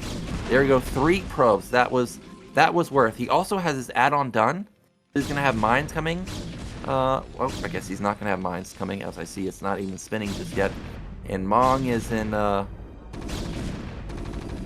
sort of trouble, right? Like in the sense that he's had to build so many Marines. He's going to have to build this bunker. He's pulled SCVs. He doesn't have his Vulture on the map anymore. But getting those 3 probe kills has definitely somewhat evened it up. More Marines being pumped out. Luckily for Mong, he doesn't lose another SCV. That would have been devastating. But with the bunker and tank out, now he'll be airtight. Shouldn't really be able to get much more damage done. And hopefully we can get a look in Mini's main to see what his follow-up is. It is going to be Robo as expected. Robo's already done. Range is not done just yet, and I saw that the shuttle was being immediately built.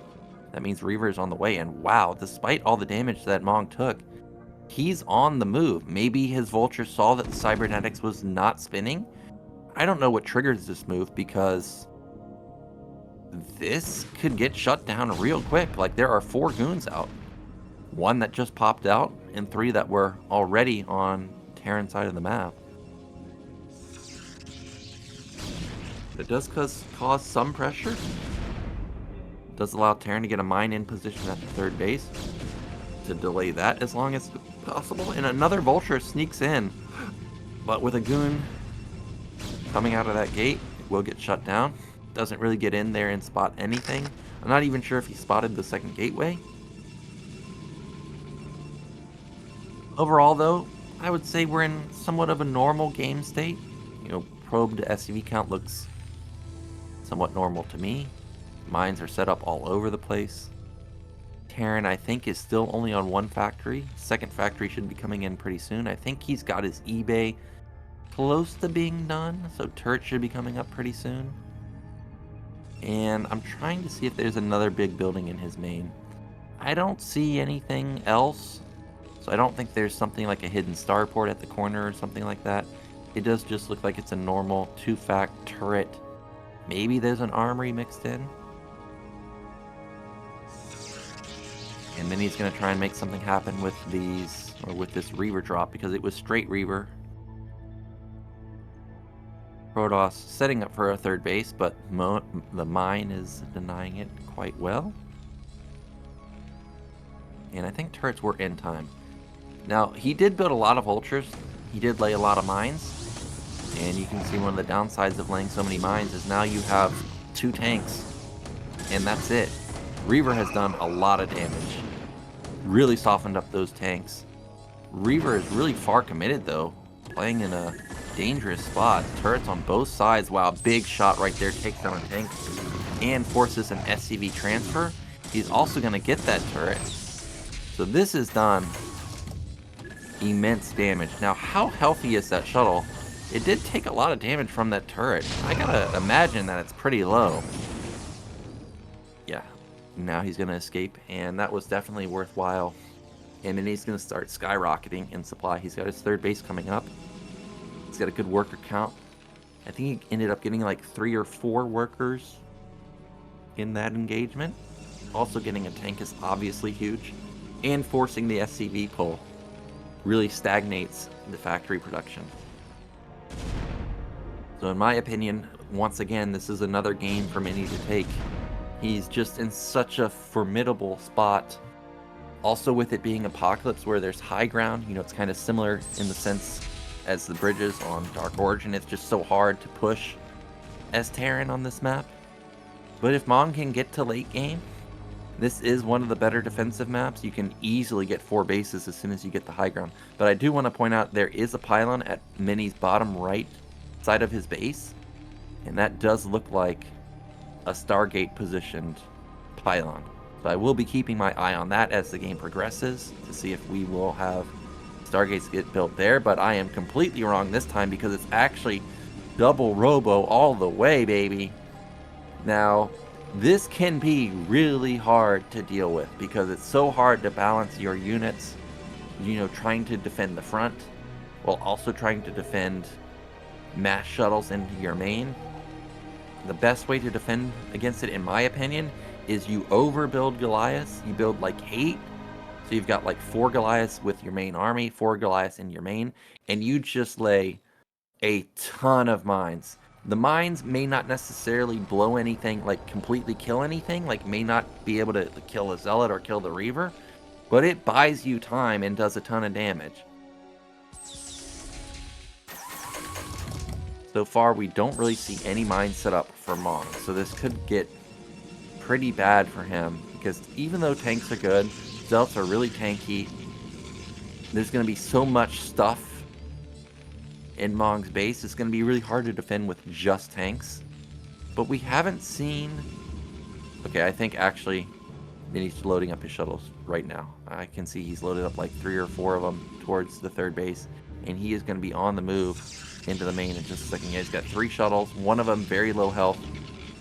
2 of them probably has Zealots loaded up, maybe waiting for 5. I feel like if you're going to go double robo, it's got to be more than 3 shuttles. You could have gotten the same amount of shuttles off of just 1 robo.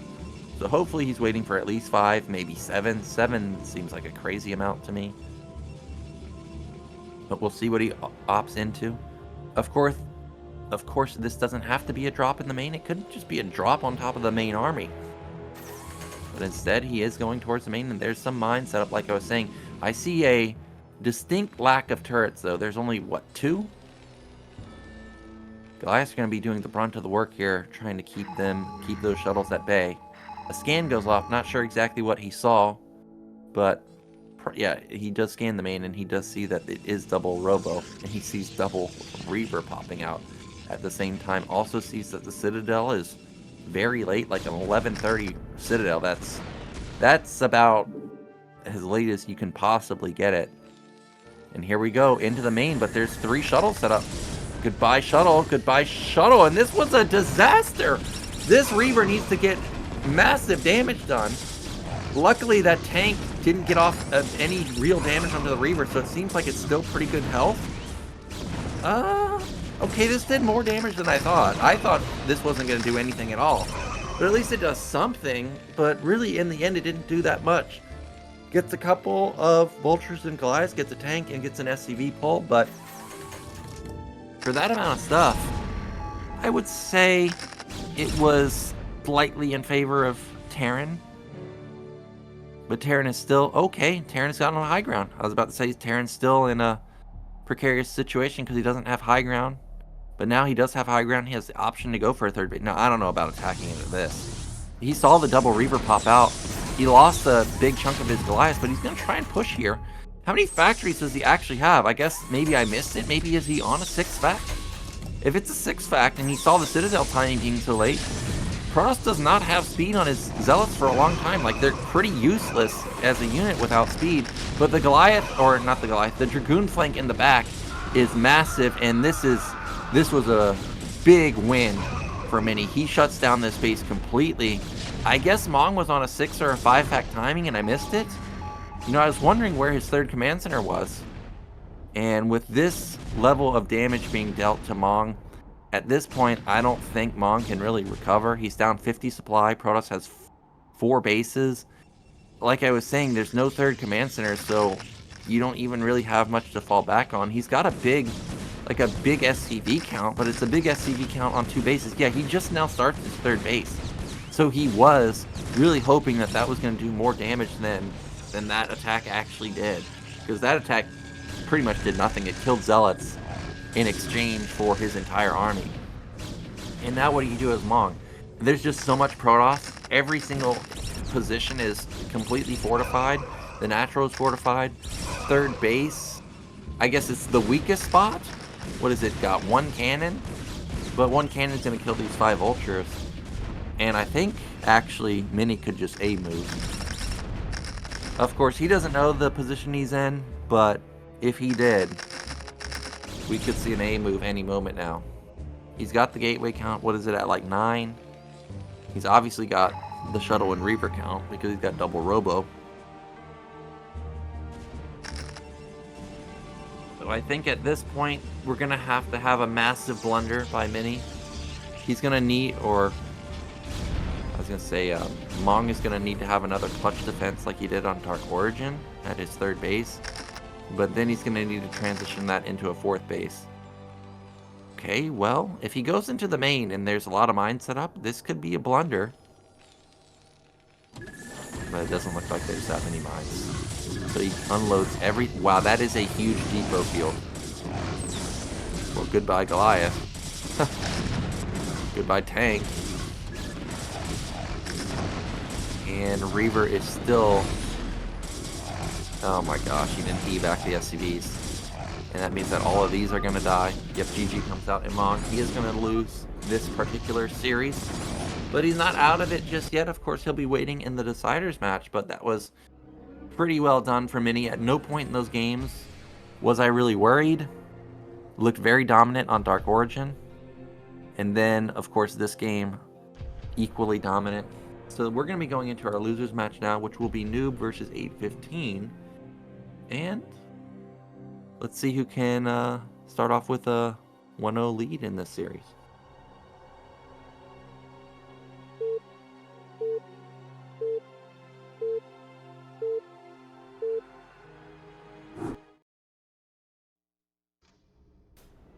Alrighty, in the top left, we do have our Zerg.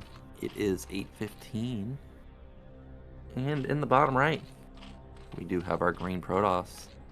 It is Noob. And as I stated earlier, 815 was looking pretty impressive on Retro versus Mini. Of course, Mini up to the task there with the macro and the multitask, but I think if 815 plays like he did on Retro, for sure he can take down Noob. And I wonder how Noob will open, because we did see 815 be a little bit worried about the cannon rush. Remember, he did send down his drone basically as soon as he saw the probe on the way to make sure that he did not get cannon rushed. So maybe he is fearful of plays like that, but the way this probe is positioning does look like it's going to be a 9 gate. And I think I saw 815 build an overlord, so it does look like he's probably going to be going into 12 hatch again, or 11 hatch. With it being a 2-player map, definitely could be an overpool. And there is the gateway, putting on a lot of pressure once again. And 815 sending out a drone. Oh, he's actually just going directly towards the 3rd base. He wants to avoid that probe, does not want to get his natural denied. And this was a nice move. And I have no delay on his hatchery at all. In fact, he could have gotten it down at his natural, but maybe this is a safer position for dealing with like potential cannon rushes. I don't know, because I don't play PvZ and I definitely haven't played it on Dark Origin, but I'm just thinking about how he hasn't sent a 2nd drone, right, to make sure that it doesn't get cannon rush. Now, interesting, I see 2 probes coming from the main. What's this? Okay, so a cannon is going down, and it's out of vision of the Overlord. Is the Overlord gonna spot it? Like, it's so close to spotting it? Okay, he sees it. He sees the cannon rush coming, but he needs to pull for it. This is one of the downsides of the 3rd hatch is, like, it's so far away. Like, you've got to pull really far, and he's pulled probes with this. Wow, I can't believe I'm seeing this in a pro game. And the Zealot's already out. This is a dead base. Probe died. Double cannon gonna be up? Yeah, he cancels it. And now you know what Protoss can do? Yeah, he can cancel one of his cannons. Man, this was a killer move from Noob. And now what do you do? You're a 1-base Zerg. Oh no, don't tell me he loses the drones also. You're a 1-base Zerg facing a Protoss that has 3 probes here. And they have 2 Zealots. By the way, probes do a lot of damage when comboed with the Zealot. However, that Zealot has taken a lot of damage so far, but I don't even know if he's going to stop this. This was an amazing, amazing call from Noob. He can't build drones now. Like, he's got to build Lings. And I don't even think that the Lings are going to win this fight. Oh my gosh. This was a massacre. He immediately GG's. Okay. Wow. That was obliteration right there. Oh my gosh. Noob, he crushes him. So he's going to go up 1-0 in the series real fast. And, it was back-to-back macro openers from 815. I don't know enough about 815 to know about his mental state. You got to assume, being a pro player, that he's going to have good mental state. But to be blown out of the water that quickly, that's going to feel bad. And with him being a well-known all-inner, I think this could flip the switch now for him. Like, okay, you want to play like that, dude? I can play like that. I'll show you how to play like that. I could definitely see something like a 5 pool or a 4 pool, or, an aggressive, mass Hydra play with no econ behind it. We'll see what he comes up with, but what I did want to mention in that game before it, abruptly ended was, I think I've mentioned this before. I played Ample on the ladder, and he played Protoss.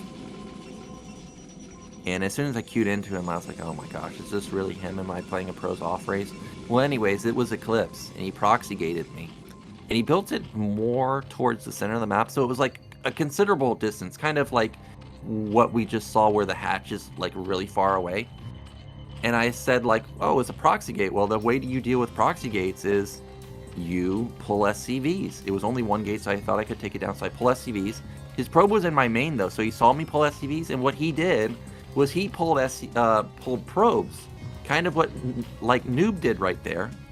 And when my SCVs got to the gate, well, probes were basically already there. So I had to make a decision. Am I killing the gateway or am I killing the probes?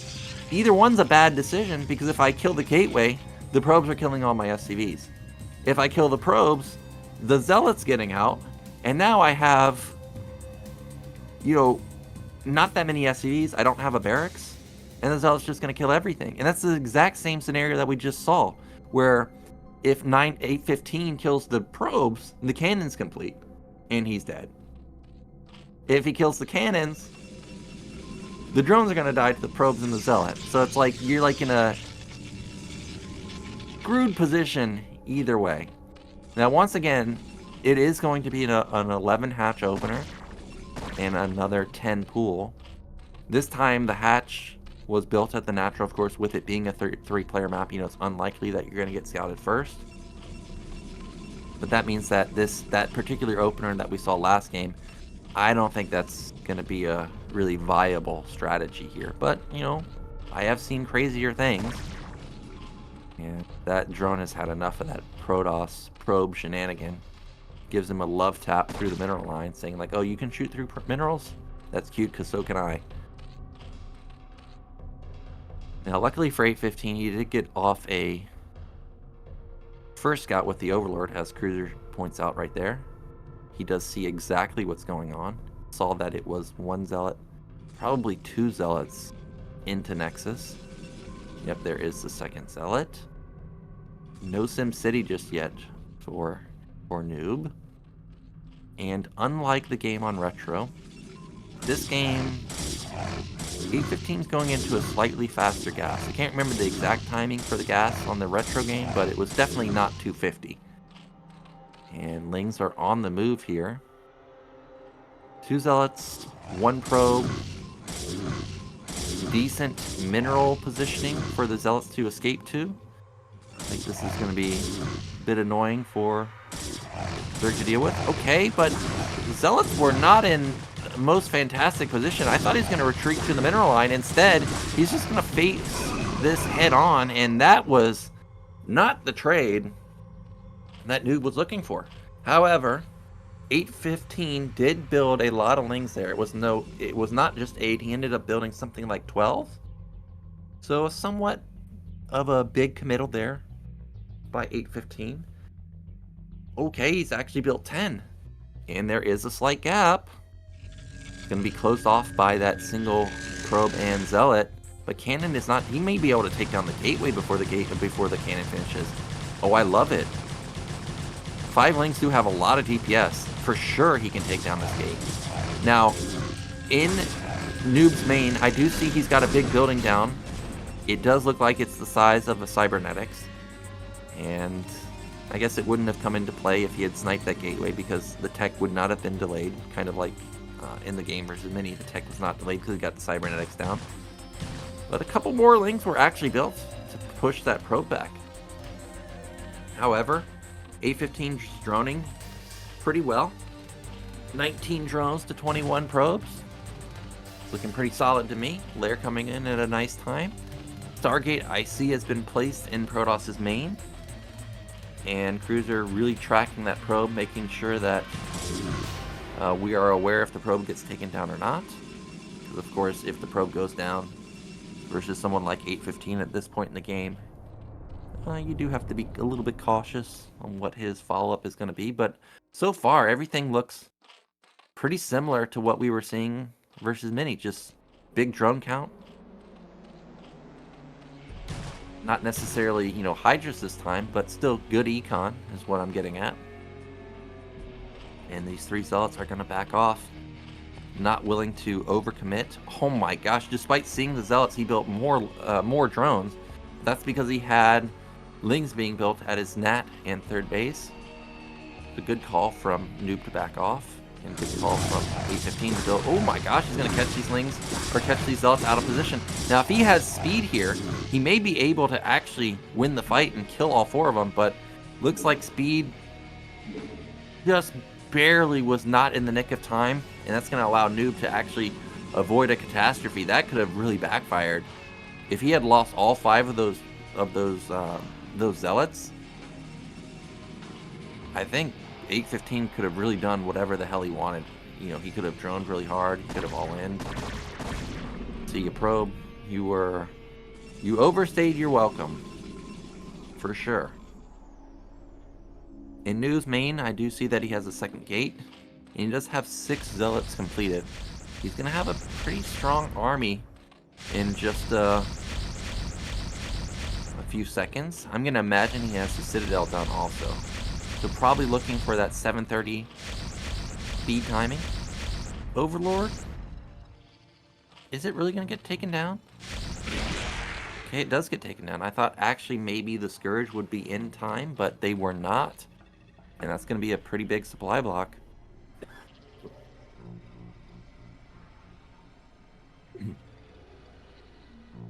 Zealots on the move at a point in time where Zerg is blocked. That's going to be bad news bears, because I don't see a sunken setup at mid left. Oh, no way. Does he really save this Corsair? Dude, what a reaction. Okay, it ends up getting taken down, but that was still a crazy reaction. There is a sunken at the natural. No way that this attack is going to work, not with just 6 zealots. And actually, there was a sunken at the third base. I don't think this is going to work either. 815 really crushing it in all of his PvZs so far. Well, except for the Dark Origin game, I guess. So I guess the only other PvZ, the retro game, he also crushed it there. He's playing really well. Hasn't really taken a lot of damage. Has good econ. Yeah, this is not going to work, man. He's going to try and make it work, though. But Muse pop out in the nick of time.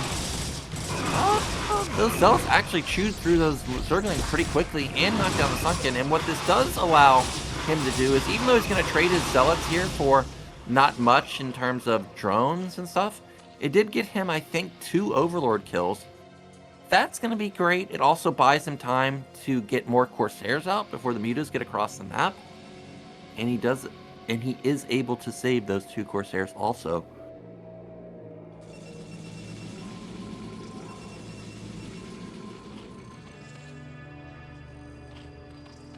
Now this is a lot of mutas from 815. He did build a decent amount of Scourge, but it wasn't so many that it makes me think he's all-inning this. Okay, all-in is not the right word. Makes me think that he's trying to bust like the natural or the main base. And in fact, he is not, because he instead built a massive drone cycle. He's now up in workers, man. That is just so much econ for him. Have we seen a Hydrodin, though? Okay, there it is. It's at the natural. So he is going to finally start building some Hydras. Protoss doesn't know what the follow-up is. Remember, he just lost his ground army. Like, he lost 9 zealots. He doesn't really have that many gateways just yet. So he can't immediately counter, because he can't be sure exactly what's going on. And of course, he doesn't have a ground army to support his Corsairs. So once again, 815 really crushing it with the production. I expect his supply to explode pretty soon. And I feel like once again he's kind of in the driver's seat. He's got enough Mutalist here where he can not necessarily one-shot Templars, but he can definitely deal a lot of damage to them when he spots them. Now you are kind of playing here with fire. I think Mutas have 1 more range than an Archon, but Archons do splash damage, man, and they can hit really hard. So every move he makes here, yeah, that's why 1 big shot goes down, but oh, another big shot goes down, but he picks off the Archon without taking any Mutalist losses. That was nice. K15 playing out of his mind today. And that Archon, that was 2 Templars down the drain. That means at least 2 Storms down the drain. Gateways have been delayed for a really long time. He's just now going into his 8 gates. That Zealot, what a man he is. Knocks down 2 Hydralisks by himself. I don't know what that building is. Looks like it could have been another hatchery or a queen's nest. But either way, okay, that's way too many Corsairs. Cannot engage there. Okay, I don't know about that. He loses every single Muta and gets no Templars. He forces out a Storm, but was that worth? But at the same time, a massive counterattack towards the third base. Not sure if the Nexus even started, but Either way, there's not going to be a third base there for a long time. Now, one difference that I'm seeing here compared to the minigame is at this point in the game, 815 had both lurkers and mutas. But right now, I only see hydras. No lurkers on the field just yet. I still like 815's position, though. His +1 should be done pretty soon if it's not done already. So he will have a nice power spike. And still, there's not a very big army for Noob. Like 112 to 104. Still no goons out just yet. And I don't even know if he has a robo or not. Either way, that is a lot of hydras trying to deny that third base. And actually, he is moving out at this point. Corsairs are going to start racking up some overlord kills. And looks like... okay, that was a good storm. Kills a lot of hydras while also damaging a lot of the other ones. This time around, 815, I don't see him taking a fourth base. Instead, that building that I was talking about, whether it was a Queen's Nest or a hatchery, ended up being another hatchery. So this is 7 hatch production. These overlords, wow, they are exposed. He ends up picking off 2 or 3 of them. Gonna definitely get that one right there. And it does seem like 815 is turning this big eco build into kind of like a mandatory bust on the third base. Like, he's just now taking his fourth base. 7 hatch production. Can you support all that on just 3 bases? Storm's coming down. Good pickoff right there. Good pickoff right there. Gets a couple of Templars. There's a lot of Zealots left over, but are there enough? Okay, there's definitely enough for them to deal with these Hydras. Way more than enough. As I say that, though, a lot of the Zealots did die to these Hydras, but Corsairs are racking up so many kills. How many kills have they gotten so far in this game? Also kills off all of the Scourge. He's gotten something like, I would say, maybe 7 Overlords or so. That's a lot to lose. And it's now almost a 40 supply lead for Noob. He's using this to his advantage to get his third base down. And I guess because there was no lurkers, 815 can actually build off of these 7 hatches, but no lurkers. I don't know how that's going to work out. DT's going to shut down this base. There's also Dragoons here, and there's still not that much Storm, actually, but... Okay, goodbye Templar. That got knocked down real quick. And that DT is trying to kill that base. Not sure if it actually will or not, but those Corsairs, I think, have those Overlords. Oh no, I thought he was going to go over there and kill those Overlords, but instead he's going to focus down these 2 Overlords and make sure that this hatch gets denied. And behind this, Noob's just going to back off, except that he's going to get a win there. Denied the 4th base. I think 815's in trouble. This is uphill battle, man, with 1 lurker. Is that really it? Well, there are a lot of Hydras. Whoa, there are a lot of Hydras. Still high ground, though, on Apocalypse. Okay, he's backing off. I guess he can't hold this attack. That Templar does not have energy for Storm, so there's only 1 Storm here. Can 815 do it? That was a really beautiful Storm. Hitting a ton of the Hydras. Backing up towards his cannon so he can have some detection. But I think the Lurker is just barely out of range. Wow, the Stutter Step Micro from the Hydras is great. And all that's left are Goons versus +2 weapon Hydras. Is 815 going to do it here? Cannon falls. Zealots are falling. Hydras. Looks like he's fizzling out. These Corsairs have done so much damage, dude. He's lost about half of the Corsairs at this point now. But 82 out of 47, that's a massive supply block. I think 815 actually has to kill this base with this attack. He is in a massive supply block at this point. If he does not take down this base, I think Protoss can recover. But Protoss did lose 8 Corsairs in that engagement, so Protoss no longer has the ability to supply block Zerg any longer. But I still haven't seen a single Observer out. Where is the Observer? Zealots are going to die because these Hydras and Lurkers, even though it's just 1 Lurker, is just doing so much damage. There's the shuttle. So we know at least the Robo is done, but he desperately needs to get his Observer out.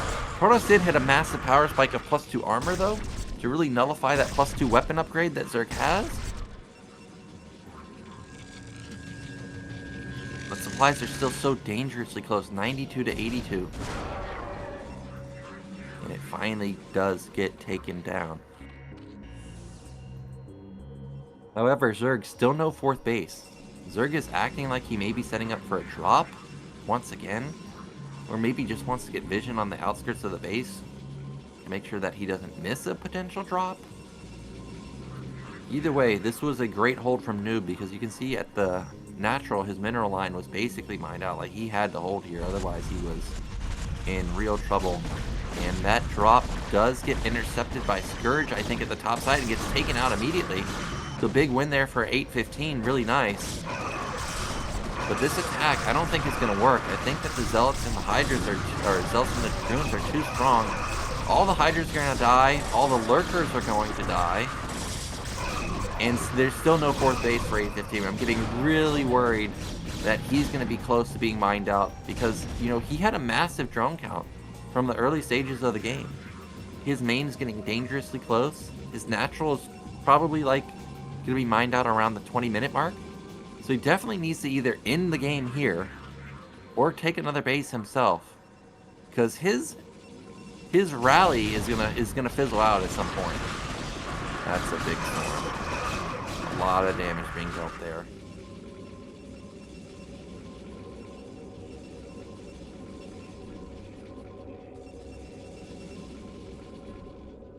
And I just look at how much gas 8-15 has. He has 2,000 gas. Like, he can build so many Lurkers, but he keeps building only a couple at a time and then attacking with them. Maybe if he built like 20 Lurkers, I realize that's a ton of resources, but if he could get like, you know, an insane amount of Lurkers and just hold on high ground, maybe that's how he gets back into this game. And it looks like that's exactly what he's doing, because I see now he's starting to produce something like 8 Lurkers. And, you know, that's a considerable amount. Protoss is going to be on 1 base mining. It's, you know, it's not like Protoss is in a good spot either. But maybe that can buy him time to get this 4th base up and running as Protoss struggles to deal with Lurkers on high ground. Here we go.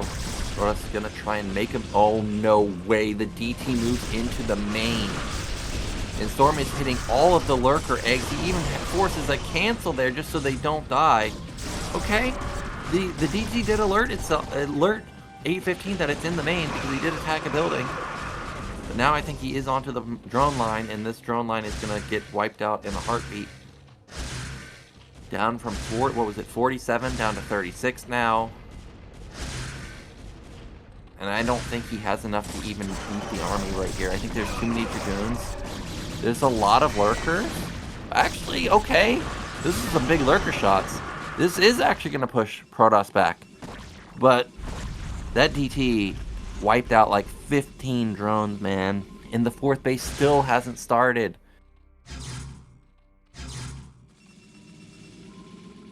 So this is going to be the last leg of 8-15. He's got to do something here. At this point, I don't know if he can just hold the ramp and try and expand. I think he's lost too much to do that at this point. And I think he also recognizes that also, which is why you see him just building more and more Hydras and just sending them. Still no 4th base for him. Protoss is really struggling for minerals himself, but... Oh, wow. Massive power spike for Protoss. +3 armor just kicks in. And that is going to be a huge lifeline for him. Protoss is probably wondering, like, why don't you have another base? Which is why he sent a Zealot down the bottom left to make sure he's not missing something. 4th base finally has started for 8-15 now. But at this point, he's just got only 29 drones. He can't support, like, even half of his hatches, can he? Once again, another move out. Goon plus Storm combo gonna knock down 2 Lurkers while taking no losses.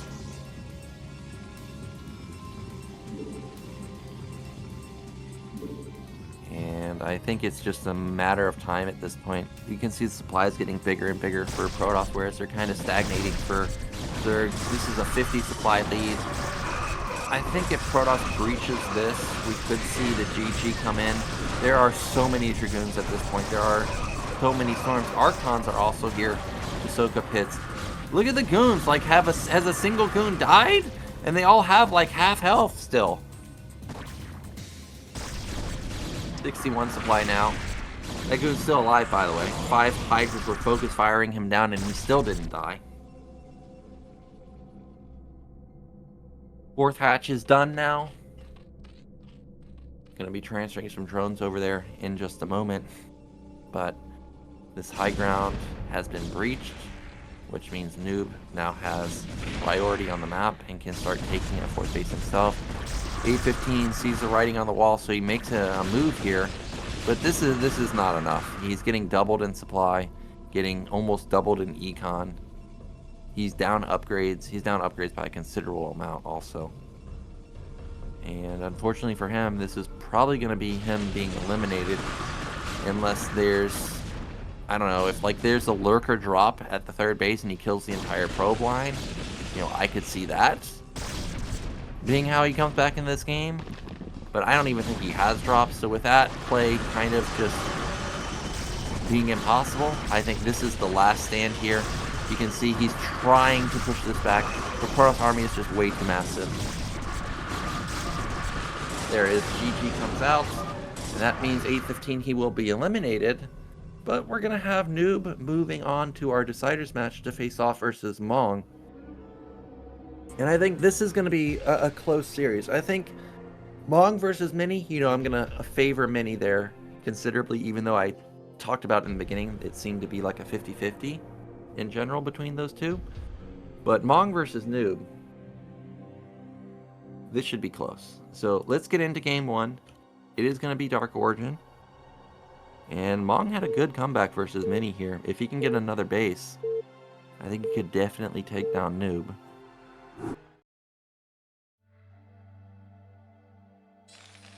Okay, in the top left, our Terran player.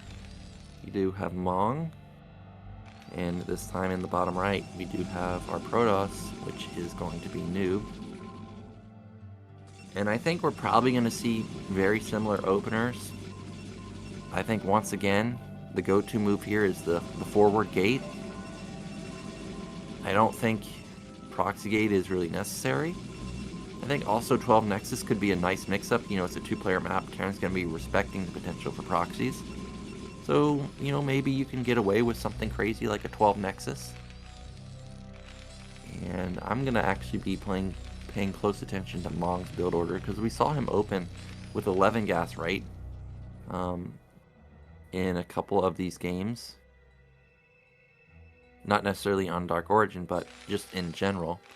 And I wonder if he will do, or attempt to do, another 11 gas here, or if he'll like do a 10 racks, or if he'll put an SCV on the ramp. That's one common way to deal with this probe, is you put the SCV on the ramp. It buys you enough time to not get gas stolen, but your barracks is delayed, which means all of a sudden proxy gates are kind of hard to deal with. And there goes that 10 racks that I was expecting. And Noob gonna try and get some harassment off here. Not immediately gas stealing. And there it is. Now putting down that gas. And Mong is doing what I think you have to do, which is you gotta scout really quickly. You gotta figure out whether you're being proxied or not. Because if you're getting proxied, you need to get a second racks down, or you need to pull SCVs. But like I was saying, that can be dangerous, because if the opponent pulls probes, well, the game may just be over immediately. So I like what Mong did there to immediately scout. Does see that there's no proxy gate. Does see that there is a forward gate though, so he will know that he needs to build a lot of Marines. And in our game versus Mini, that SCV might actually die, by the way. But what I was gonna say, in the game versus Mini, what was it, like 6 zealots? 5 zealots? Something along those lines. Noob, he can be an aggressive player, but he doesn't strike me as someone that's going to build that many zealots. I could see something like 3 or 4, but you can already see there's a little bit of a difference in the follow-up. This time, instead of the zealot pushing the SCV back initially, a lot of probes were pulled off to deal with this eBay. And I think that this is the correct response from Noob, because as I stated in the first game, when you open like this, you gotta pressure with the zealot. If you just build the zealot and it deals with the eBay, Terran's going to have critical mass Marines plus a bunker to easily take their natural. So you got to do something where it forces SCVs off the line like this, where it forces them to have lost mining time, not have a bunker up in time. And this is well done from Noob. Even though he hasn't really accomplished much with this, it's now gets scary when there's 2 zealots. Oh, but the Protoss lost the probe. That zealot in the back is bugging out. Why? Now he's going to lose this zealot pretty much before the second zealot even gets into the beginning of the fight. This is still going, I was going to say, if he could have gotten that other Marine, this is still gone okay for Noob, but now it definitely has not. Now there's a bunker with 3 Marines in it. You cannot run by this anymore. And now Mong is up 3 workers. Plus he's got his command center timing basically in line versus the Nexus, and his factory's coming up at a nice timing. I mean, this was pretty much as well as you're ever going to do versus a Protoss opener like this. So Mong, I feel like, is in a really favorable position. That depot, that is definitely an anti-Gosu Dark depot right there. Like, you're not running by, man.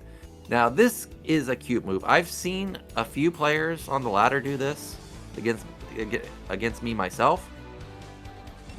It can be funny, right? Because if they even have 1 zealot outside of your natural, you feel scared to unload your bunker because now you're going to have 2 zealots in your main. But we, of course, see that there is no additionals. Oh, there it is. There's the zealot I was talking about. Okay. And now, actually, 4 Marines do not beat this. 2 zealots in the main, 1 zealot at the natural. This is going to be rough for Mong. He's going to be completely caught off guard. And also, by the way, he went straight add-on. Wow. Well, this is one way you get back into the game as Noob. Noob has caught up his worker count, by the way. But this is going to do a lot of damage. He's going to be like, what the heck, man? Where did this come from? And in fact, it looks like there's actually 2 zealots being sent towards the natural. I still haven't seen any unload of the bunker because you don't want to unload because you still don't know what's at the front. SCV's being drilled off the line. Actually, he's dealt with this really well. That is a lot of damage dealt to the zealot. What? Is he going to kill both zealots while taking no losses? Okay, he loses 1 SCV, but I would consider that no losses. I think if you have 2 zealots in your main, you don't have a single Marine, you don't have a Vulture, you're expecting to lose like 3 or 4 SCVs. So for him to lose just 1, I consider that as just a perfect hold. Now, Protoss committed a lot of zealots there, didn't really get much damage done. And what do you do as Noob now? He also built, 2 more additional zealots. Like, what did he build overall? 6 zealots? I guess he can use the 2 zealots that he produced for the front to be comboed with a Reaver drop. But that really stalled a lot of his build. Like, those 200 minerals could have gone into faster speed shuttle, could have gone into a faster support bay, could have gone into a faster shuttle. So overall, really liking Mong's position. Still down a couple workers though, but got turrets in nice spots. Don't think that this Reaver drop should do that much. And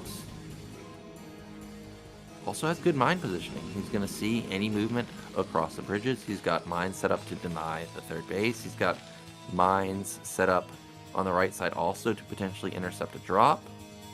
Everything looking really solid for Mong. Also, I saw in his main he rushed his armory. Going to have +1 coming in pretty soon. And as I mentioned earlier, +1 with 3 Goliaths. 2-shot shuttles. So a major breakpoint for him. Doesn't have to commit to a lot of shuttles, or a lot of Goliaths, to easily deal with shuttles. So that's going to be fantastic. Academy coming in. He wants to know what this Protoss is up to. I think this is a good Academy timing. It's going to give him about an 8:15 scan timing. And by then he'll, not necessarily be committed to anything. Like, not committed to an all-in 6-fact. Not committed to building a command center. He'll have options based on what he scans. Does he want to all-in, or does he want to, play a big macro game? So far, he's going into the typical 5-fact follow-up. And the Reaver is on the move. No turret ring on the outskirts of his base. so he will be able to get in, but the turrets are still in key locations, and I think it's going to be hard to find damage. But we are starting to see a big worker discrepancy now. Noob up 8 workers. At this point, I'm expecting Terran to be around like 48, something along those lines. So, Mong may actually be all in here. Tank in position, Shuttle unloads that Zealot, and Reaver is going to knock it down pretty easily. The Goliath, 3 tanks, is going to push the drop back, but worthwhile trade for Noob. Trade a tank and a turret for 2 Zealots. Definitely worth. He's got his third base basically online in just a moment. Just needs to transfer some workers over there to get that up and running. And in Noob's main, I don't see a big influx of gateways. I don't see like Stargates or something coming down. So it does look like we're most likely just going to have a normal follow-up, which will be, you know, maybe 8-gate Templar. Maybe a second Robo, but I doubt it. Yep, there's the Citadel. Could also see Arbiter. Arbiter is great versus 5 fact. But based on the Citadel timing, this really does look like we're going to have another Templar game. And Mong, feeling confident in his position. Looks like he is setting up to take a third base. That Observer is definitely going to get taken down. No way that survives.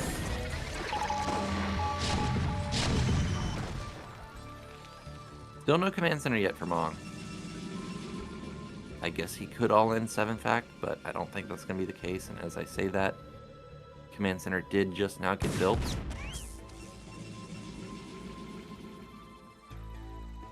And we do start seeing more gateways getting pumped down by Noob. Now Noob, he's not really in a good position to deny this third base. Like, his supply is not ridiculously high. His Reaver didn't do much damage. It doesn't look like his shuttle's really in a good position to move over there to do any harassment. So I think actually Mong is just going to get this third base for free. Now those tanks are pretty far forward, but ends up picking off a goon. Now the reason that shuttle wasn't in position is because it's actually looped around towards the top side of the map and is going for a drop in the main. And it looked like it was double shuttle also. So you can see scrambling back into the main is Mong. Ooh, if he can shut down that army, that would be fantastic. Oh, he lost the Reaver, I think, but he also gets the SCVs. I think he's gonna actually lose his army. I don't think the tank is in range to deal with the Reaver. And this could be a big win. If he can get that armory, this could be massive. He's already killed a lot of vultures. It looks like he's not going to get the armory. But either way, that was, my opinion, a big win. Behind this, he is going to take a 4th base, I think, at bottom left. No, I guess not. That's not a probe, I guess. Maybe it's a Dragoon. Instead, 4th base is going to be mid-right. And both of these shuttles are going to die. Still think I like it for a Noob more. His econ is way better, clearly. 70 workers versus 53. Doesn't have an overwhelming amount of gates just yet, and supplies are close. There's definitely no way that Noob can attack, but I still do like his position a little bit better. Terran's tank count is pretty crazy though, but he doesn't really have much behind this one single tank, so that's going to get picked off. You know, that single tank that we just saw, this is something that actually Light does a lot, is he has one tank very far forward and then a lot of tanks right behind it to bait in your units. And he also has like a sim city like this with like a depot and a turret. But okay, there we go. Now Mong has a decent amount of tanks behind it, but it's extremely punishing. Like, Protoss sees a tank and thinks that it's like a free tank, but it actually ends up not being a free tank. Now, I gotta admit, I don't think I've ever seen that before. Like, center of the map, 1 cannon, 2 pylons. What's the purpose of this? Is it to try and wall off so vultures can't run by? I don't know. That's an interesting move right there. But here we go. Protoss is going to move in. But like I said, a lot of times this is just a bait. So far, he's killed 1 tank. Make that 2 tanks, 3 tanks, and maybe a couple of vultures. But he lost a lot there. Protoss still up 30 supply. Hope that that Reaver has like a Templar loaded up in the shuttle so that he can go for a Templar bomb on the natural. Vultures got into a good position over at... Oh, there's no cannon at the third. Are you serious? How's there no cannon over here? Wow, this is going to do a ton of damage. He's already killed so many probes, and he killed a lot of Zealots there. But he does lose a lot of Vultures for this. Yeah, he's not going to escape with any of them. And I don't know about... Oh, is there a drop in the main? There's the Reaver into the main. Oh, and a Storm drop at the same time. So there actually was Templar and Reaver loaded up in that same shuttle. That was a really good drop. And that's going to be a big supply swing. Once again in favor of Noob. And also a big supply swing, or a big worker supply swing in favor of Noob. Now he's at a 20 supply, or 20 worker lead. Still hasn't saturated his fourth base. Also that third base, probe count looking pretty skimpy. So even though he's on 4 bases, I don't think his econ is as strong as it actually is.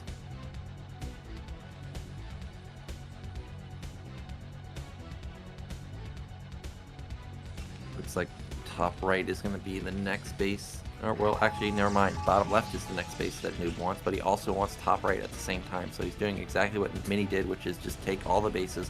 I think this is going to be another storm drop, this time into the natural. And how many SCVs? Oh, an immediate pull right there. Can he get anything? I don't really think he got much. Maybe 1 SCV? Oh, but he had an... Oh my gosh, if he could have waited for those SCVs to all stack, that could have been a crazy amount of damage. But instead he still gets something like 4 workers. That's nice. Meanwhile, Mong still content with just camping here, just like he did versus Mini. Just camp, wait for Protoss to make a mistake. So far, no mistake has been made though. And Protoss is going to get bottom left and top right both up and running momentarily. Would like to get a read of the upgrades for either side. That is a ton of tanks. But what are the upgrades at? Curious. Is it going to be 2-1 by now? 2-2 maybe? Just 1-1, okay. And Protoss... Alright, Protoss is at +1, so it's okay for Protoss.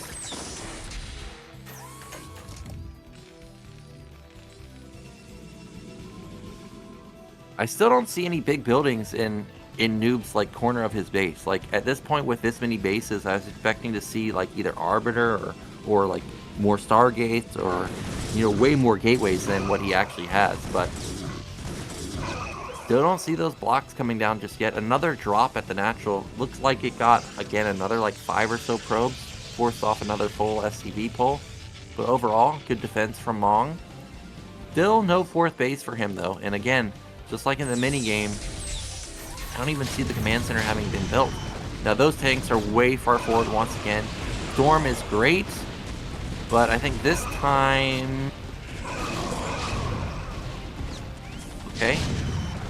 I would say that was okay for both sides. Both players going to take a bit of damage there. Lost a decent chunk of tanks, but also Protoss lost a couple of Templars, some Goons, and some Zealots. But I'm getting really worried for Mong that it's just taking so long for him to get this 4th base. Also, anytime he's made a move across the bridges, he's getting engaged on.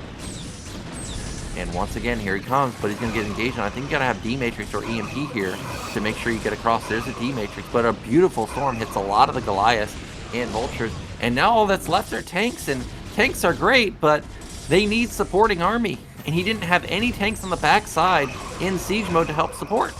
So these tank counts, or these tanks once again get reset. He's now down to 5 tanks. That's crazy. Like, that's really not a lot of DPS now. Okay, well, there's the rest of the tanks. Those 5 tanks over there. Now, if he can get everything consolidated, maybe he can finally start taking control over the center. I do finally see in Noob's main, he's started to build those big buildings that I was waiting for. Not sure if they're Stargates or what, but this attack from Noob is not going to work out that well.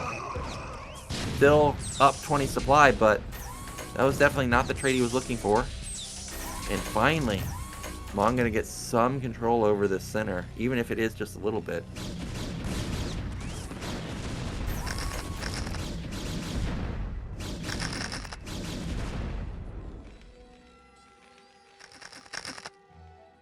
I do notice that Noob has saturated both of the corner bases, so that's great for him. And there's the 4th command center for Mong, so extremely late, like building it as the main and natural are mined out. So he's going to be on 1 base mining for like a decent amount of time. There's a big pro transfer attempted to go somewhere on the right side, but these vultures shut it down.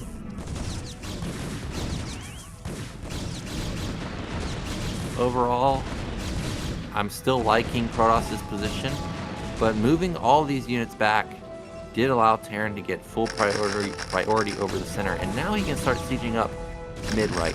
Now, I don't think this is actually the biggest of deals because Protoss has both corner bases. But if he didn't have both corner bases, this could be bad. Now, Protoss is moving over towards the right side with his entire army. It's going to be a shuttle bomb on top of these tanks. Oh my, wow. Big damage right there. 2 tanks gone in an instant, make that 3. I don't think Protoss is going to win that fight. Despite Terran being down 50 supply, Protoss does not want to commit there, and Terran has technically shut down this base for now. Yeah, Protoss thought that they were going to win, which is why you saw probes be put back onto mining, but definitely not going to win that fight. And he's going to have to evac for now. Command center should be basically done at this point. Just needs to transfer it over towards the 4th base. There are still goons over there to intercept it, to just be annoying. But overall, there's a lot of mines. Good tank count. Got vessels, got D-Matrix. Buy some time.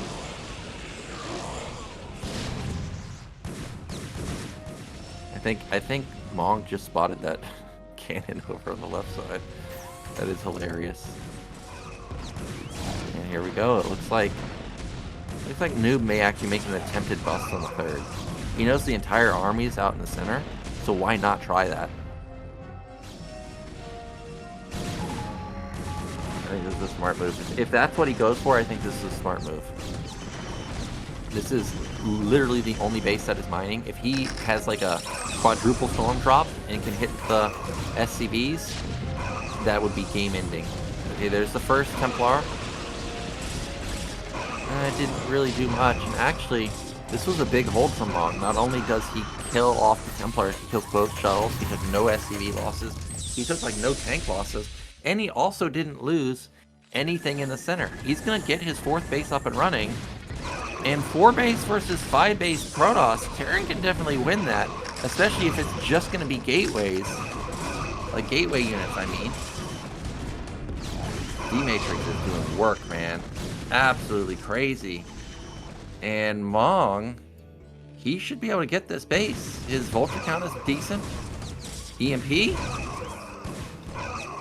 Does he got EMP? Good snipe on that one Templar in the back. More Templars coming to save the day, but I don't think that this is going to work. Yeah, he's going to have to back off. And that's going to breathe new life into Mong in this game. Not only because he killed off mid-right, but also he killed all those Templars. Like I said, he's going to have his 4th base up and running. He's going to now have 2 base econ instead of just 1. And also 4th base has high ground, man. Like, it is really hard to engage into this as Protoss. He could actually be under threat of losing his bottom left base at this point. Terran is still down a considerable amount. He's down 40 supply. But I think he can definitely come back in this game. He's also got a massive gas bank. Like, that's a key thing here. Like, if he put down, like, 6 add-ons, now I realize that that's not going to happen, but if he did, his tank count would become absurd. Templar. That was a good drop. What do you get? Like 10 workers right there? That's some nice damage.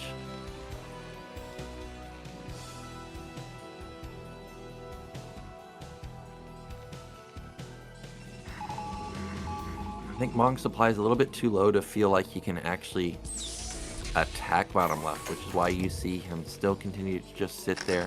He's also got these tanks that are very isolated over on the right side. So you got to factor that into play. If he does make a move at bottom left, he's going to give up his contain over on the right side. Zealot ban. Zealot bomb. Nice.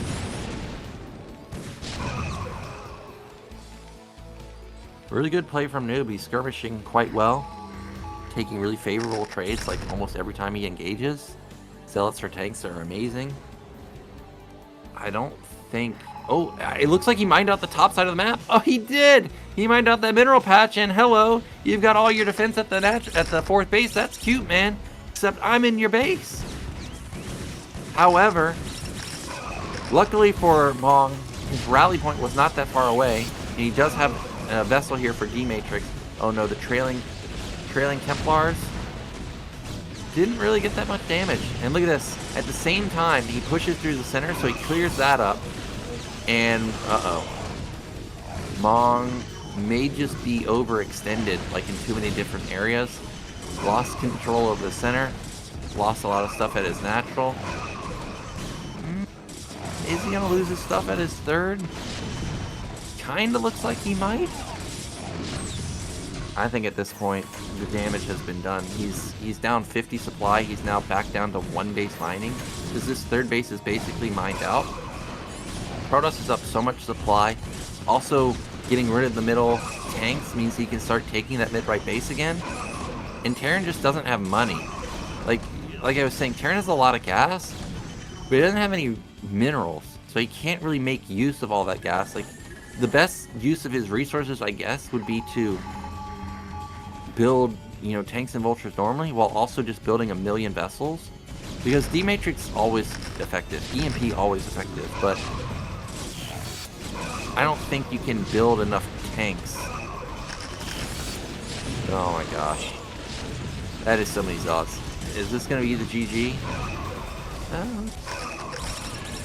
I think it actually could be GG, because these... Oh my gosh, he's killing all the SCVs. The Zealots, yes, they're going to get cleaned up by the tanks and vultures, but there's so many storms. There's just so much Protoss, and this is probably going to be game 1.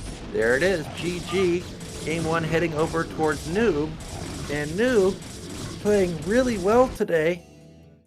He's looking really strong, and just like in the game versus Mini, there was like no point in the game where Mong, I would say, was in a good position.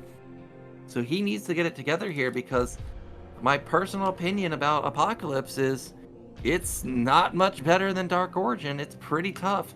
So let's get into game 2, see if Noob can do it here, and move along with his fellow Protoss into the next round.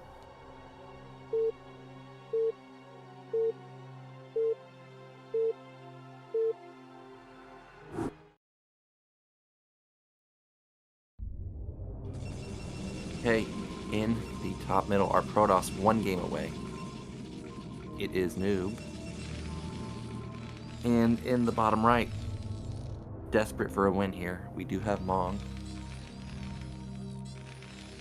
Well, you guys know I'm a big fan of starport play on Apocalypse. I think I've talked about it not just in ASL games, but also in BSL games. I think at this point, Mong has gone normal openers enough that it's time to do something a little bit risky. And starport is definitely one of those plays where it can be feast or famine. You can do a lot of damage with it, but if it gets shut down immediately, all of a sudden you have no map control. Protoss can do almost whatever they want. But Terran does follow up often with 5 facts, and you know, you can still get a lot of harassment done with, you know, just straight up vultures, and maybe claw back into the game that way. But that's what I would like to see. I want to see a starport play. Apocalypse has huge mains, and you can rack up tons of kills.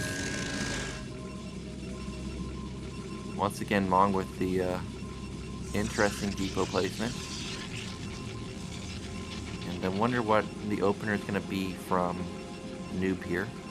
He queued up an additional probe. Is it going to be gasless? No. There's gas from him. And Mong, he is going to go for the 11 gas once again. So everything looking pretty much like he's shown all day long. Looks like he's really focused on his 11 gas play. so no shocker to see it once again. And this gateway is really far away. Like, it's going to take a long time for the Zealot to get across the map. So because of that, I actually don't think this is going to be a Zealot opener, despite the probes, you know, not scouting. You know, I had mentioned it last game in the mini game, where because he kept the probe back for so long, that I did think it was going to be a Zealot as an opener. But this time around, with the gateway being so far away, I don't think that's going to be the case. And this time around, it is actually, he did a cute move right there. It's actually factory and depot at the same time. That's amazing that he's able to have all that money at that point. But it is a slightly faster factory this time. And now sending out that SCV, and he will see the good news. And that good news is that this guy did not do anything crazy, at least not just yet, unless I see a Citadel come down, which I don't expect. And everything looking okay. It's going to be a double scout for Mong. I've heard people talk about this, but I think this is actually the first time I've seen somebody double scout TVP. And once again, it's another rangeless expand. There's no way that Noob has this fast of a Nexus and also has range. And, you know, I had talked about this in the retro game. I want to see some pressure put onto this.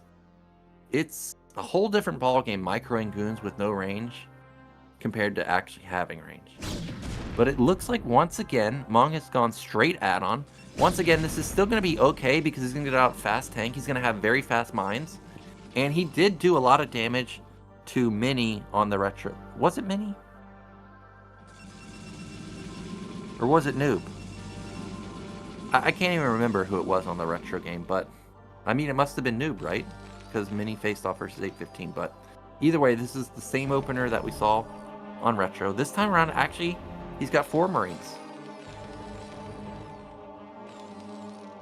Right? Don't know. I guess he built 4 Marines because he didn't build a Vulture this time. And he wants to be safe versus something like that. But now he's going to have a Vulture out. And because it was straight mines, he's going to have this mine out really, really quickly. I think that's a probe at the bottom. So it's trying to, yeah, it's trying to avoid disaster here. Get back to safety. Oh, actually, he's going to go in for a secondary scout, it looks like. Well, this can do some damage because surprisingly 4 Marines plus 2 Vultures, when you don't have to deal with range, they can rack up a lot of damage. And yeah, he's going to go for it. He's like, dude, you skipped range? Well, I'm in here.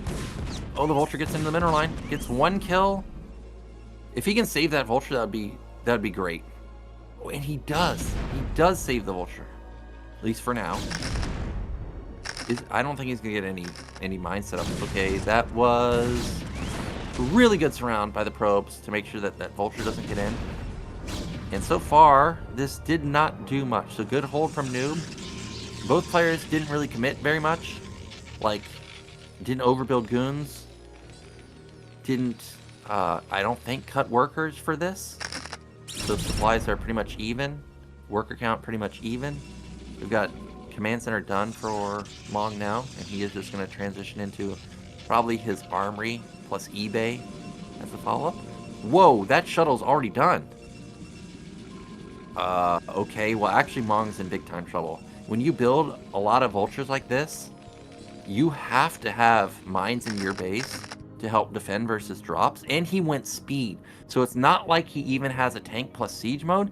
First off, his tank count is going to be really low, and his siege mode is going to be really late. And he's on 1 factory. So this Reaver could outright win the game for Noob here. Like, I don't think it's going to cause GG, but what I mean is, like, it could deal catastrophic damage. Because this is a really fast Reaver. Looks like those mines have been cleared off at the 3rd base. So I expect Noob to be taking that pretty soon. But Noob is on the move. Here we go. There goes that Reaver. I guess critically he did keep a couple of Vultures and 3 Marines alive. So there is a decent amount of DPS here to help support this 1 tank. And the mine intercepted the shuttle. So he knows it's coming. He knows the pathway. one unit's going to... Oh, actually does die. Turret is set up. Okay. Actually doesn't get any damage done at all. Unloads. Good focus fire right there. Wow. Did he actually... He almost microed that Marine out. But this is what I was talking about. Is there's just a lack of DPS. The Reaver is somehow pretty low, though. I see he's going to die. Turret probably going to die. The shuttle is the main issue here. Is I think it has full health. Oh, whoa, whoa, whoa, whoa. That Reaver is so low, and that's what I was talking about. Is it's hard to deal with the Reaver when you just don't have that many units.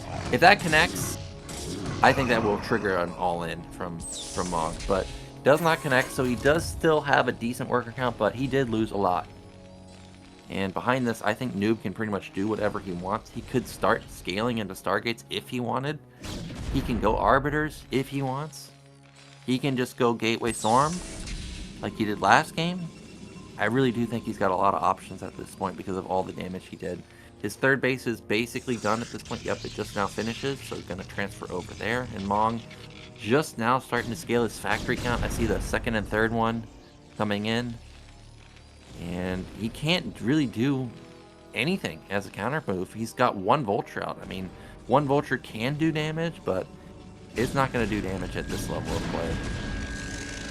Yeah, it gets taken down immediately. And with such a low factory count, he can't even follow up with any more additional Vulture harassment. So this is Noob pretty much completely in the driver's seat.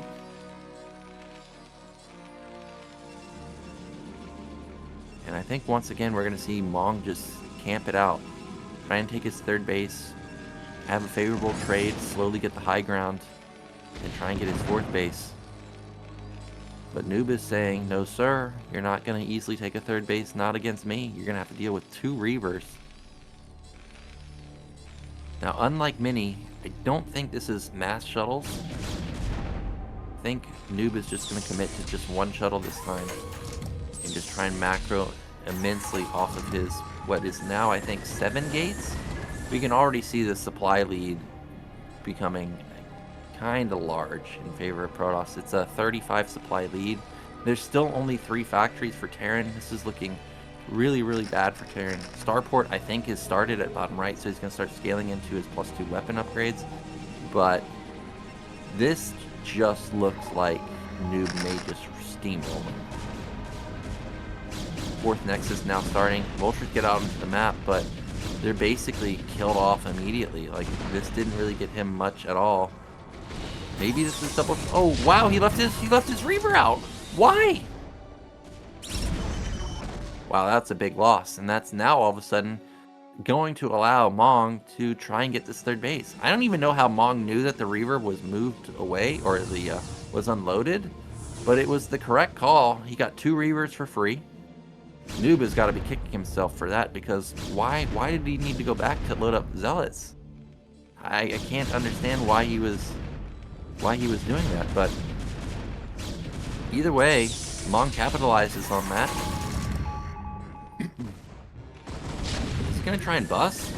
I don't think a bus is gonna work, man. There's too many tanks. Well, actually, it could work. There's not that many Goliaths and there's no Vultures. Alright, he's coming in, but it's not synced up with the army. Now he's coming in, but this was mistimed. Was it mistimed, though? Wow, he's going to kill off all the tanks. Really nice move from Noob. I didn't think that this was actually going to be as effective as it was. Good boxer micro right there to save the tank. And Protoss lost his entire army. That's what Terran was waiting for. A big donation of the army to allow him to get a third base. And you can see immediately Mong capitalizes on that by, I thought, going to put down the command center, but he at least has an SCV over there in position. And we're going to have a fantasy style drop. I saw the dropship loaded up with double tank. Vulture trying to support the tank. I think he could shut down mid left. Doesn't necessarily need to kill the top left third base, but getting this base could be great. Double tank. Yep, there you go. Start elevatoring over some Vultures could also be cute.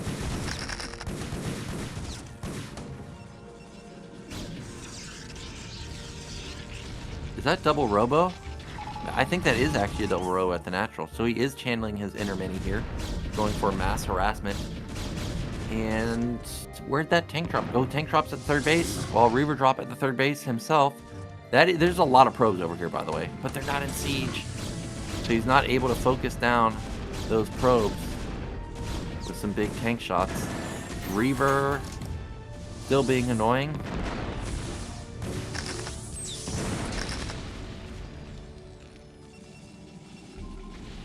I like the Templar archive for Noob. Gonna have mass shuttles with Templars and Reavers. Gonna have a good unit comp. Terran does have +1/+1 though.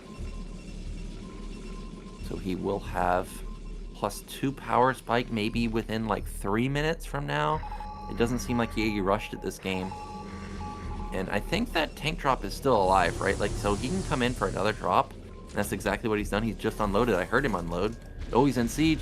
Intercepting the probes. Gonna get the probes. Oh, he catches them. Really nice from Mong.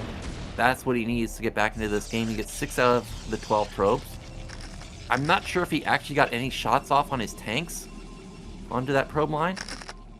But we can see that the probe count to SCV count has now dwindled down to be even. Mong definitely not out of it, and he's starting to rack up his factory count also. So I would say, oh no, he lost his tank drop, and now shuttle into the main. Ooh, there's no mine set up, and this is not looking good. Is it a storm drop? Oh my gosh, double Reaver. Oh my gosh, big hit. But he loses one of the Reavers. Like, the turret is so close. He didn't want to lose his shuttle, but I think he's going to lose the shuttle and the Reaver regardless. Either way, he repositions the Reaver into the back, gets some better damage, but Protoss is up 50 supply at this point.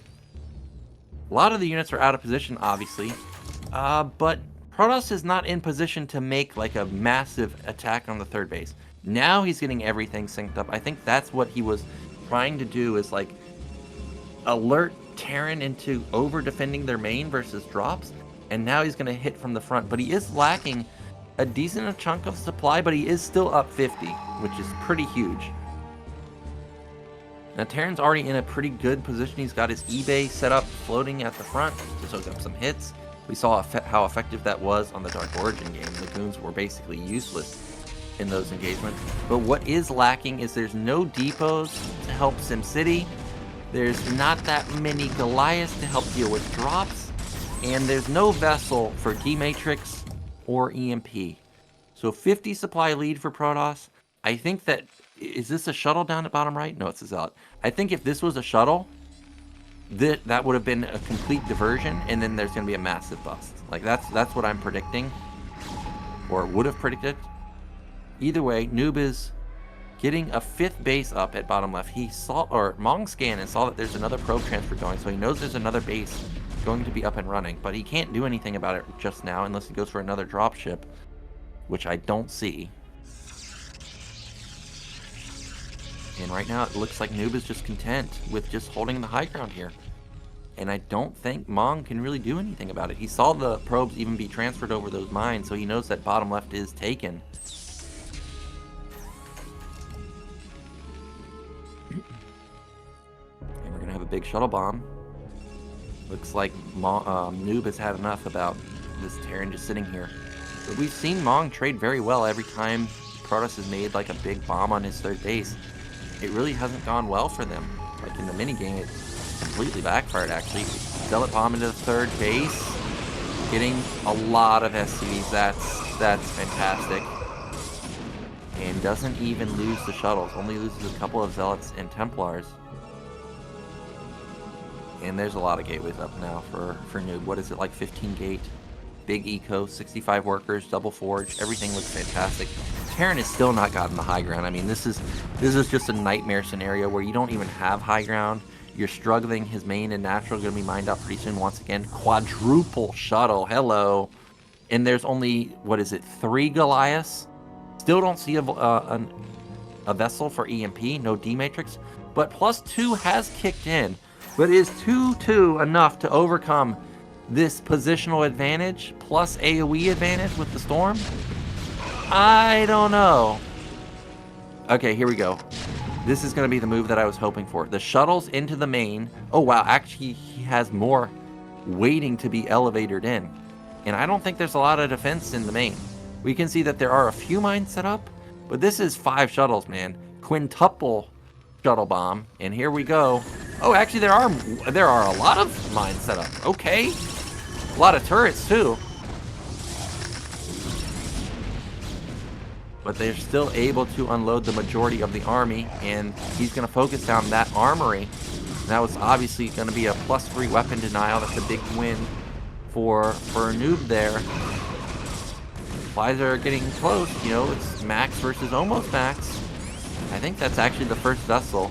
Definitely don't want to lose that science facility, because not only are you going to lose the ability to get +3, but you're going to lose the ability to build more and more vessels, which are key for dealing with Templars. You can see Mong continues to scan. Oh, there's the vessel at the top side. But he continues to scan to see if he's actually getting hit from the front or if he can try and get onto the high ground. He didn't overpull to his main. So he still has a big army. I think he can take down the Protoss army. Okay, yeah. That was a good move right there. He loses a couple of tanks, but kills off a lot of the Protoss army right there. Maybe another Templar drop into the third. Here we go. There's nothing here. There's a Wraith and a tank. An immediate pull, though. And he still loses a lot of SCVs, and it looks like Mong has had enough. Mong has his 4th base. He's trying to get the high ground. Oh, man, he's eating a lot of storms. A ton of storms. Wow, more Templars to back up this army. It's just storm after storm after storm. And what was almost a max Terran army is now 115.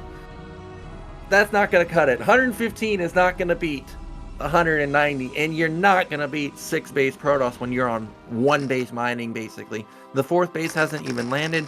I don't even see the SCVs transferred to the 3rd base just yet. I think Noob A moves this.